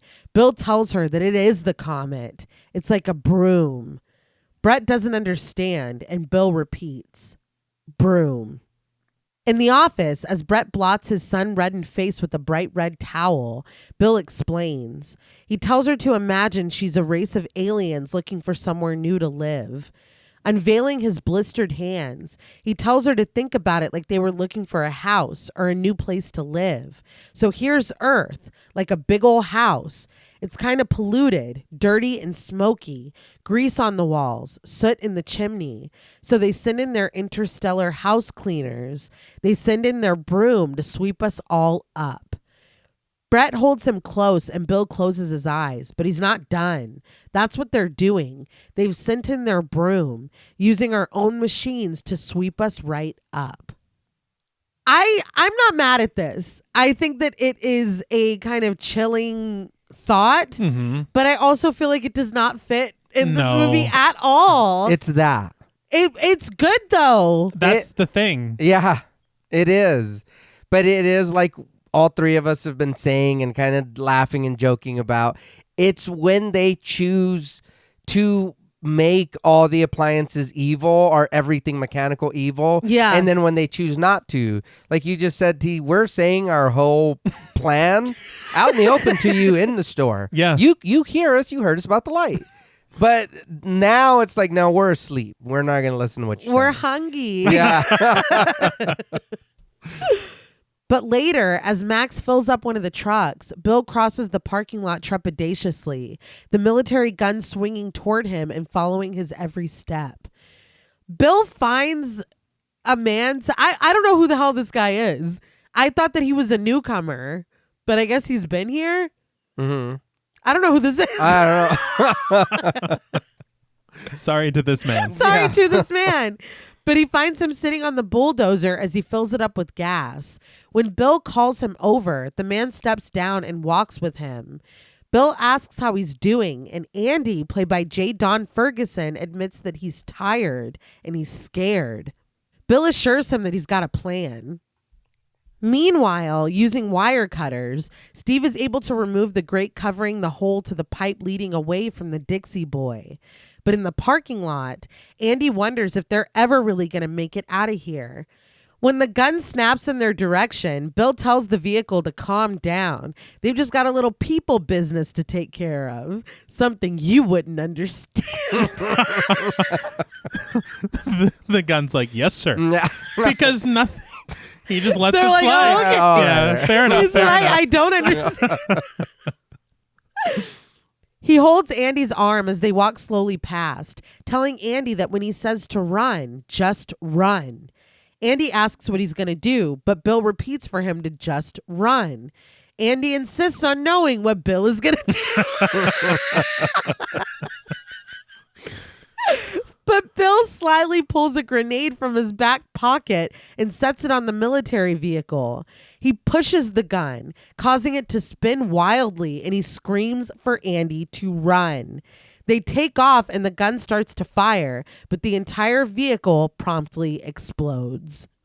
I feel like spinning the gun was maybe not the best idea. It's risky. It's going very fast. It was foolish. And you have to run it in at least one of these directions. Yes. Inside the Dixie Boy, our view is of Bill and Andy's asses as they crouch on the ground. As they crouch on the ground with their hands over their heads. Brett laughs, quipping that she's never seen a hero with his ass in the air like that. And Bill looks up with the sheepish grin. I was like, what are we doing? Yeah. I don't know. Not right now. No. Yeah. We're balancing too many tones. Like, I have whiplash. Yeah. Mhm. Andy gets up and Bill and Brett share a hug. The gun outside continues to go off in the flames until it's finally silent. That night, the refueled vehicles start their circle around the Dixie Boy again. But inside, Max lowers Connie into the pipe in the cellar. I gotta be honest, I thought that the whole point of helping you with the fuel was that you weren't gonna kill us. That was the deal. Yeah. And yet you're still circling our establishment. They are, but Yeah. also, like, why did we trust them? Yeah, that's true. Well, they asked very politely. They did. Yeah, and they didn't hurt us. No. At first. Yeah. Connie whines, asking him to be careful because she's delicate. And when she's out of sight, her droning voice echoes up to him. Max climbs in himself. Connie's droning is incessant, even when she climbs out of the pipe and into the field across from the Dixie Boy with the rest of the group. But one of the trucks has had enough, and it breaks away from the convoy, crashing into the arcade. The group reacts in shock, trying to stay low and quiet as a liquid oxygen truck drives through the kitchen. The bulldozer crashes its way into the diner. It backs up and takes out one of the Dixie Boy signs before rolling over Connie and Kurt's car repeatedly. Lying in the ditch, Bill remarks, "Oh, Jesus, he's coming, and he is pissed." I don't know. I will say, what a weird situation to be in. Oh, well, yeah. We're watching these cars destroy just where we were at. Yeah. And thinking, like you said, why did we trust them? They were going to kill us anyway. Yeah, while Yeah, we slept. Yeah. It's that because they think they're still Yeah. in there. Yeah, he's Yeah. like, shh. That's the car. As the trucks take out the awnings over the gas pumps, Deke asks if they can get out of here. Brett agrees with Deke, and as AC/DC screeches, Bill orders, "Let's go, gang!" The liquid oxygen truck hisses its contents in the kitchen as the rest of the crew decides that their time at the Dixie Boy truck stop has come to an end. As the trucks pull onto the road with the strange green lights above them once again, the liquid oxygen truck explodes, leaving the Dixie Boy nothing but a flaming memory. The group scampers away as smoke billows into the sky. They hurry away into the trees, but the Happy Toys truck zooms past a sign reading Carolina Inlet Marina 1 mile. So they knew what the plan was. Yes. They heard. Yeah. Now free from their confines in the Dixie Boy diner, the group runs and hides along the fence of another diner. Deke asks Bill how far the marina is, and Bill guesses it's about half a mile away. But a drive-through screen brightens as it comes to life. In a voice provided by Chris Britton, it drones, "Humans here, humans here, humans here." This is ridiculous. Yeah. And no, I don't know how it knows. Just It's let not. it go. It's a machine. It's Yeah. alerting the other ones. It's a goddamn voice box, but But here we are. mhm. Deke steps forward, loading his gun. He tells the machine, "This is for my dad, you loudmouthed son of a bitch." And he fires. The machine's The machine's like, I didn't kill your dad. Who are you? They don't know this group. No. The machine sparks as Deke shoots it, and it finally goes dark. Brett rushes over to check on him, but he just pulls the strap of the gun off of his shoulder and hands it over to her, declaring that he doesn't want this anymore. An ice cream truck comes zooming down the road, its music echoing into the night. I'm like, did this follow Deke all the way out here? Yeah. Kurt volunteers to take care of this one, and Brett follows. Kurt shoots her an uncertain look before firing at the ice cream truck. Brett joins them and the two shoot, causing the truck to flip on its roof and fall silent. They smile brightly before the group pushes forward toward the marina. The Green Goblin grins its evil grin as it races down the road, but the group has already made it to the marina. I feel like we're really rushing. Yeah. I was like, okay. Bill points to the boat that he was thinking about taking, and everyone races toward it, all except for Brad, who breaks from the pack. He notices a dead woman in her car, played by Connie Smith. She dangles from the window, staring lifelessly, but it's her hand and the giant glittering ring on her finger that's caught Brad's attention. He shamelessly starts to pull it off. But the rest of the group has made it to the boat. Brett asks Bill where Brad is, but we see Brad, enamored with the ring he's just stolen. He stares at it longingly, completely oblivious to the Happy Toys truck. With its big ass green goblin staring at him from the front. It's pulled up right in front of him. Yeah. He was grave robbing. He was busy.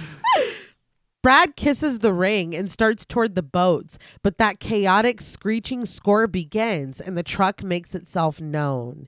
Brad turns to tell it that it can just drop fucking dead.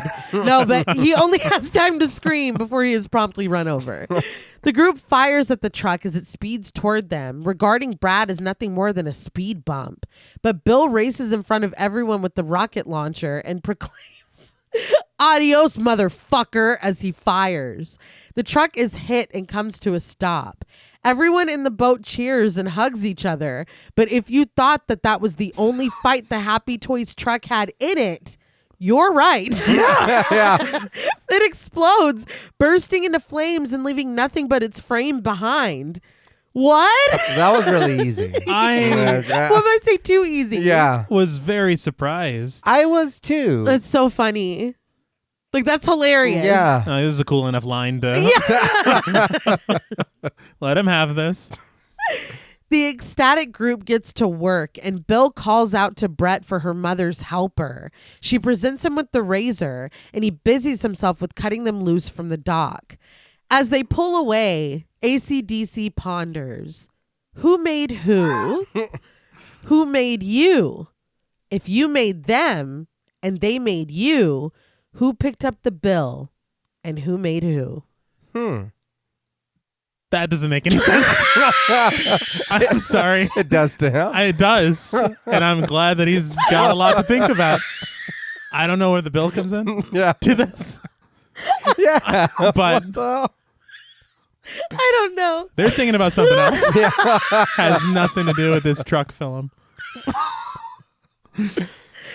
As the sun begins to rise over the water and they leave the ruined truck behind, billowing its black smoke into the sky, Deke asks if everything will be all right.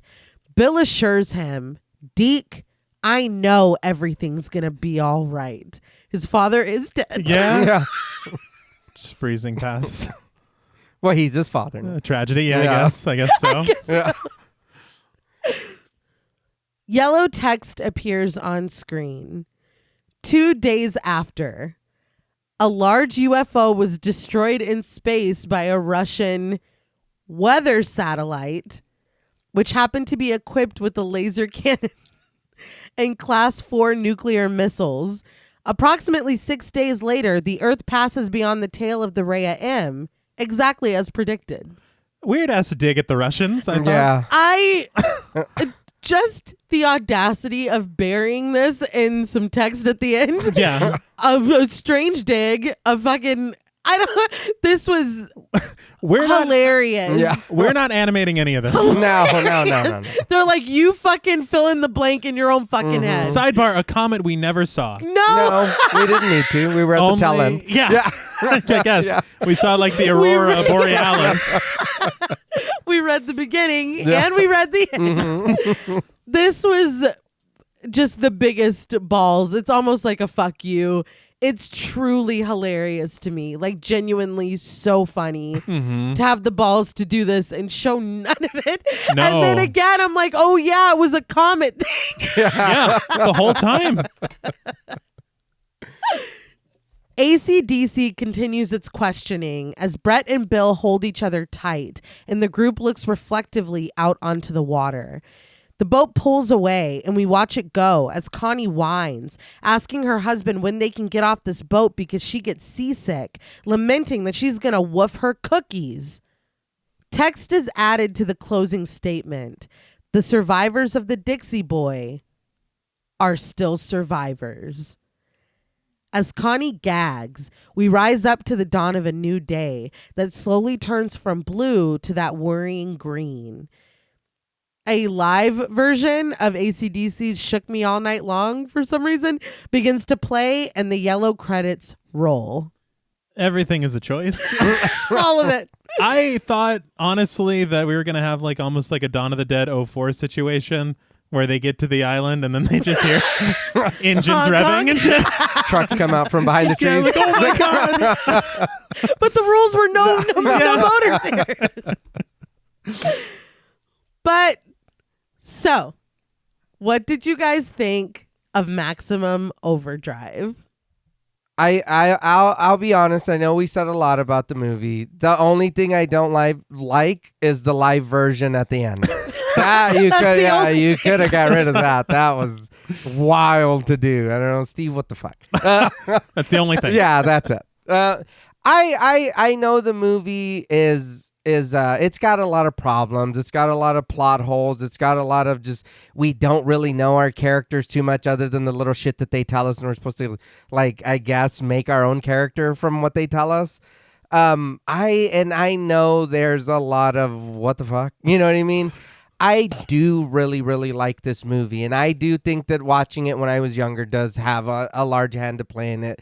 But I'm a silly bitch, and I love it. And I think for me, and I know this is going to sound funny, there's a lot of really good movies, and people put a lot into them. And it's like, oh, this movie's a masterpiece, whatever. Then there's a lot of movies that are just like, oh, wow, that was, okay, that was a choice, you said. But I feel like this movie is one of those, it's like, dude, if you changed anything, this movie wouldn't have been as good as it is, or bad, so bad it's good as it is. Or like people would have just been like, oh, this is just terrible, period.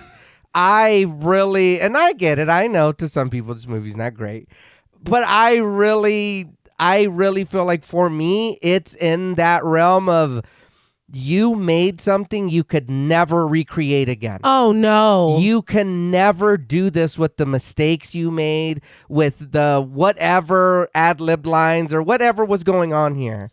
I know that there was a lot of bad stuff, and Steve, but for me, like I said, the movie itself falls into that place where I'm like, this is magic. This is magic in a bottle. It's a bad magic, but it is. It's almost one of those movies like, you can't do this again. The silly shit you guys said, the stuff that you are doing, the whatever, it's like, you're not making this again. I did see a couple articles that I think in 2020, Joe Hill was joking about remaking it. I'd love to see it. I don't think that it would be what It's not going to be. No. Like, no, you nailed it. This can never happen again. No. This was a one-time thing. Yeah. And it shouldn't. No. I'm just kidding. I absolutely understand the fun that there is to be had in this film. Right. And I also understand the power of nostalgia and how it really does lift it up even more. Yeah. That's why I'm a little pissed off that I am in my 30s and it's the first time I'm seeing it. Right. Me too. Right. Because I can't even imagine what my reaction would be if this is like, oh, I've had this since I was 6. Yeah. or in, you know what I mean? No, yeah. So I don't know. I just this film is just a wild thing that happened somehow. Yeah. And it's just like it is like lightning in a bottle, and the bottle shattered. Yeah. And I'm just so, I think I am confounded by it because there are so many like inconsistencies within itself. Yes. You've adapted your own story, and yet I'm so confused. Yeah. It's puzzling.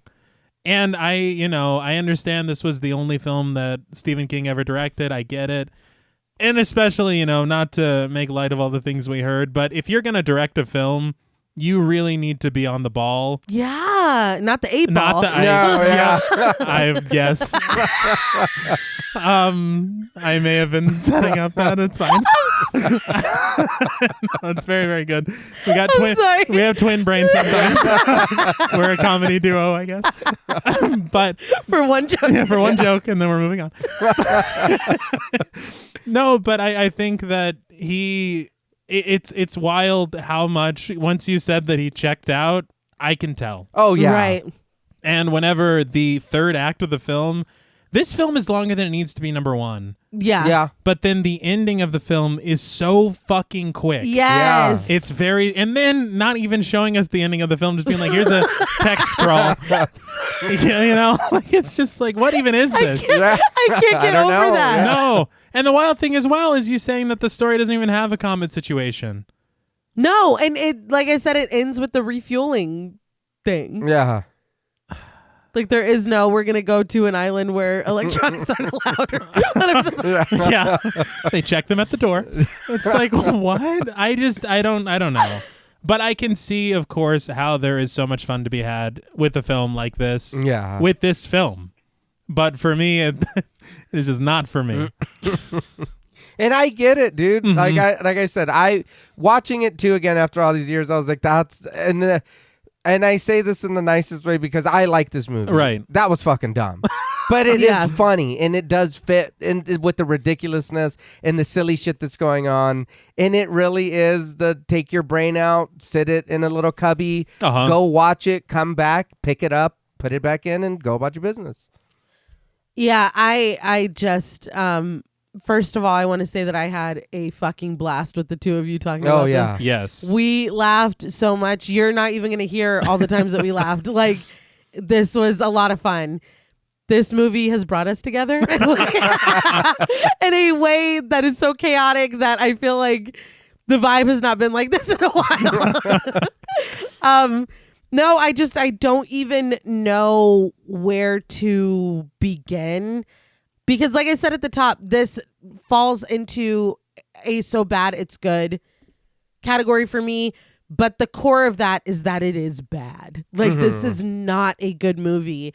It is very confusing. Like you were saying, T, breaking its own narrative at times. Yeah. Dropping, now it's all technology. No, it's really just the trucks now. No, it's the cars and the trucks. No, really, it's just the trucks because we can get away in the car. But no, at the end, it's the drive-through machine. So it's all machines again. Like, it is wild. The boy being run over by the steamroller. Oh my God. The man being murdered by the vending machine. This Green Goblin truck being our big bad, only to be blown up like every other truck.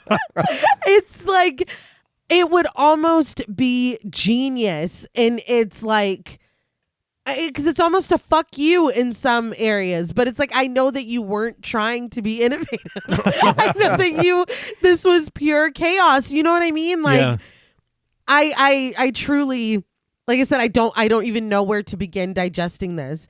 Hiding this extraterrestrial ending in text over Lisa Simpson gagging on a boat. What the fuck? What did I just say? What is this? What is this movie? It's Maximum Overdrive. Maximum Overdrive. It's confounding. I don't know how I'm gonna rate this. I don't even, and the funny part is I would totally watch this again. I watched it again this morning. I really only needed to watch it the once. I watched it again because I'm like, surely I watched some of it wrong. Yeah. I did it. This is just a wild movie that, like you were saying, John Paul, this will never happen again. I feel like we were saying up top, the way that this has always been described to me as just the worst fucking movie. It's terrible. It's Cocaine Steve. It's nonsensical. It's blah, blah, blah. I was expecting worse in terms of what this film looked like, in terms of I'm thinking like The Room acting. You know, like I'm thinking this is awful because that's all I've heard. And it's funny because when we announced it to Patreon, because we have a lot of shit coming up this month. Yeah. And everybody was like, maximum overdrive. So everybody's like, I love that movie. So I'm like, I don't even know like what to expect. And there is no expectation to set going in. You just have to go in with an open mind. And I think it is, like I was saying in my intro, it is what you make of it. If you go in saying, ooh, Stephen King, like technology turning against us, you're going to be super fucking disappointed. You're going to be mad because that ending is going to feel like a fuck you, because it kind of is. But if you go into this saying this is going to be a fucking wild ride, it's not going to make sense. It's not, I don't know if it's trying to make sense. It is absurdity. It's ridiculousness. You're going to have a good time. And I did have a good time. But this movie's bad. I don't want to move into ratings, but it is just that time, so I have to. I don't know how to honor how I feel about this in a score. I really don't. This is, I think, the hardest one in a very long time. I want to be clear that I did find enjoyment in this film. I would and will watch this again. It is a clusterfuck. It is insane. It is pure fucking just maximum overdrive. That being said, narratively, deeply flawed. We don't really get to know anyone. No. And I mean, there's just a lot that just flat out doesn't make sense. And I can't express how funny it is to me that we are robbed of a true ending of this. And they just slapped it in some text and said, shook me all night long. Yeah, well, that was an ending. Don't let the door hit you in the ass on the way out. That's hilarious to me. Again, I would recommend that people watch this because it is an experience. And I think that we will all take away something a little different from it. That being said, like I said, it is so bad that it's good, but at its core, it is bad. So I gotta be realistic in the rating here, although I know I'm going to regret it as soon as it comes out of my mouth. So on a scale from 1 to 10, malevolent and mutinous machines, with all the love for this fucking bananas ass movie, I am giving Maximum Overdrive. Listen, I'm waffling too much, and I think that that's going to be the deciding factor here. Again, I'm not going to repeat myself. I'm just going to rip the Band-Aid off. On a scale from 1 to 10, again. So I am going to repeat myself. For reals this time. Malevolent and mutinous machines, because I did have a lot of enjoyment, but Jesus Christ, what a mess. I am going to go right down the middle with this score. Okay. Because there's so much fun to be had, but my God. I'm giving Maximum Overdrive 5 out of 10 malevolent and mutinous machines with peace and love. Okay. And I will now open up the floor to you. I just want to start off by saying I'm going to go ahead and even it out for you. I will be the first also to admit, I know the movie's not great. I know that there's a lot of problems with it. I know it doesn't follow whatever story it has. Emilio's very serious at the beginning and then throws in jokes here and there. Where is that? Yeah. There is a lot bad with it. And yeah, I do think that watching it as a kid, did help a little bit with me enjoying it more. But I do still feel very strongly that this is one of those movies that it's like it's good by accident. It's so bad that it is good, but there's so many movies like that are bad that people say that, and then when we do watch them or we're recommended, or even on our own when we find stuff and we hear things, and it's just like, oh no, that was just bad. This, to me, like I said, falls in one of those categories of this will never happen again. This is never going to be recreated again. And I had so much fun talking about this with you two. I'm going to be honest, and I know it's going to bump my score very high, but I'm going to add an extra point for us having so much fun. Because I know when we asked and we were making the schedule and I said Maximum Overdrive and you said, sure. Yeah, I'm very sure. That's, throw it on there. And I told you too, I said, even if it's not as good as I remember, I know we're going to tear it apart. And that, you know what I mean? There's the fun in that. No, it was fun. But talking about it and watching it and all that, and I was like, oh no, I would definitely watch this movie again. Just for sport, just to watch it. Just, you know what I mean? It's like, oh no, right there, there's, they fucked up there again, but it's funny. You know what I mean? So for me, on a scale from 1 to 10, and mind you, I'm adding that extra point. On a scale from 1 to 10, malevolent and mutinous machines, I'm going to give Maximum Overdrive a 9 out of 10. This is Overdrive for me. Right. It's too much, but we had so much fun. I love that and for you. I like these silly-ass movies. And I don't care who says, this is comedy horror.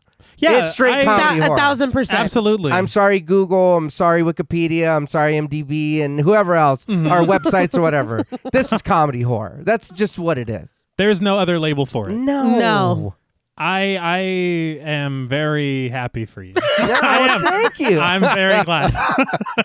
I wanted to like this a lot more than I did. Yeah. I feel like, again, if I had grown up with it, this would be a completely different story. Yeah. I think that watching it for the first time at my big fucking age, I'm just like, goddamn. No, there's a lot wrong here. It is, and it's so like, I don't know. This, like Nan said at the top, she's like, of a very simple story. And it really is. I don't know what you're doing with it. I'm so confused.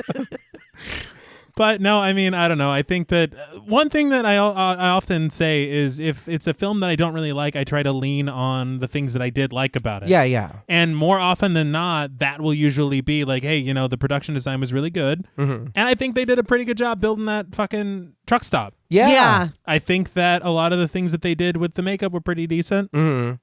One thing that I often lean on that I fucking can't is the music. Yeah. I know it's your favorite band of all time, Nay. Oh, God. I'm sorry. But it's like there is no reason to have this much AC/DC. No, not at all. Even on an AC/DC album. Yeah. I feel. Agreed. And I will say there is some AC/DC I like. Yeah. But I feel like there's a tolerable level that is okay for my brain. And this didn't do it. This far exceeded. Yes. But I mean, I don't know. I can't. The movie is wild. It is. And it really is tonally just all over the place. When he's cracking jokes about American Express over the corpses of his colleagues, I was like, that's not even you. They're an eye shot. Yeah. And you worked here. Like, you're not new. No. You're not Kurt. Nope. Like, you worked, you clocked in with these people. Yeah, dude. Got your hours shaved with them and everything. You're all in the same boat. Yeah. And literally you end in the same boat. And then we get a text crawl. I just, look, to say more would be to say too much, I think. I think that I really appreciate how passionate people are about this film now. Because and that's one thing that we say all the time is that we cover every film as if it is somebody's favorite film. Yeah. And we know that it is. Yeah. And so, I hope that everyone enjoyed us talking about it. I hope so. I had a lot of fun. I probably won't watch this movie again, but I might listen to our episode. There you go. Hey, that's a step. Yeah.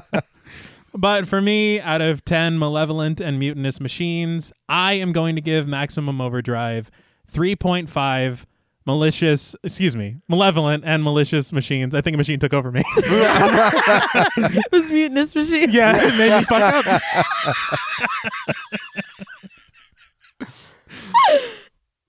Well, that's all from us at Pod Mortem. What would you rate Maximum Overdrive and what should we watch next? Let us know on Instagram at the Pod Mortem.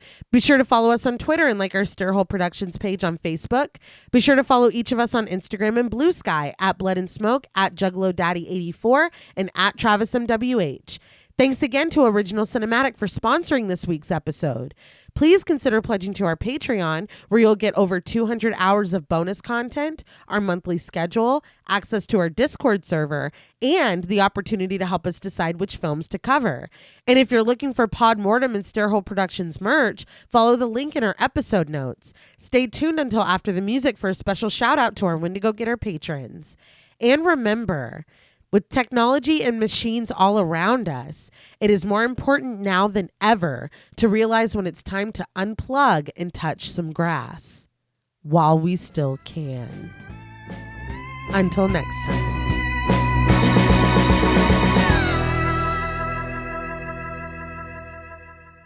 Thank you for staying tuned for a special thank you to our Wendigo Getter patrons. Woo! Yeah! Very good.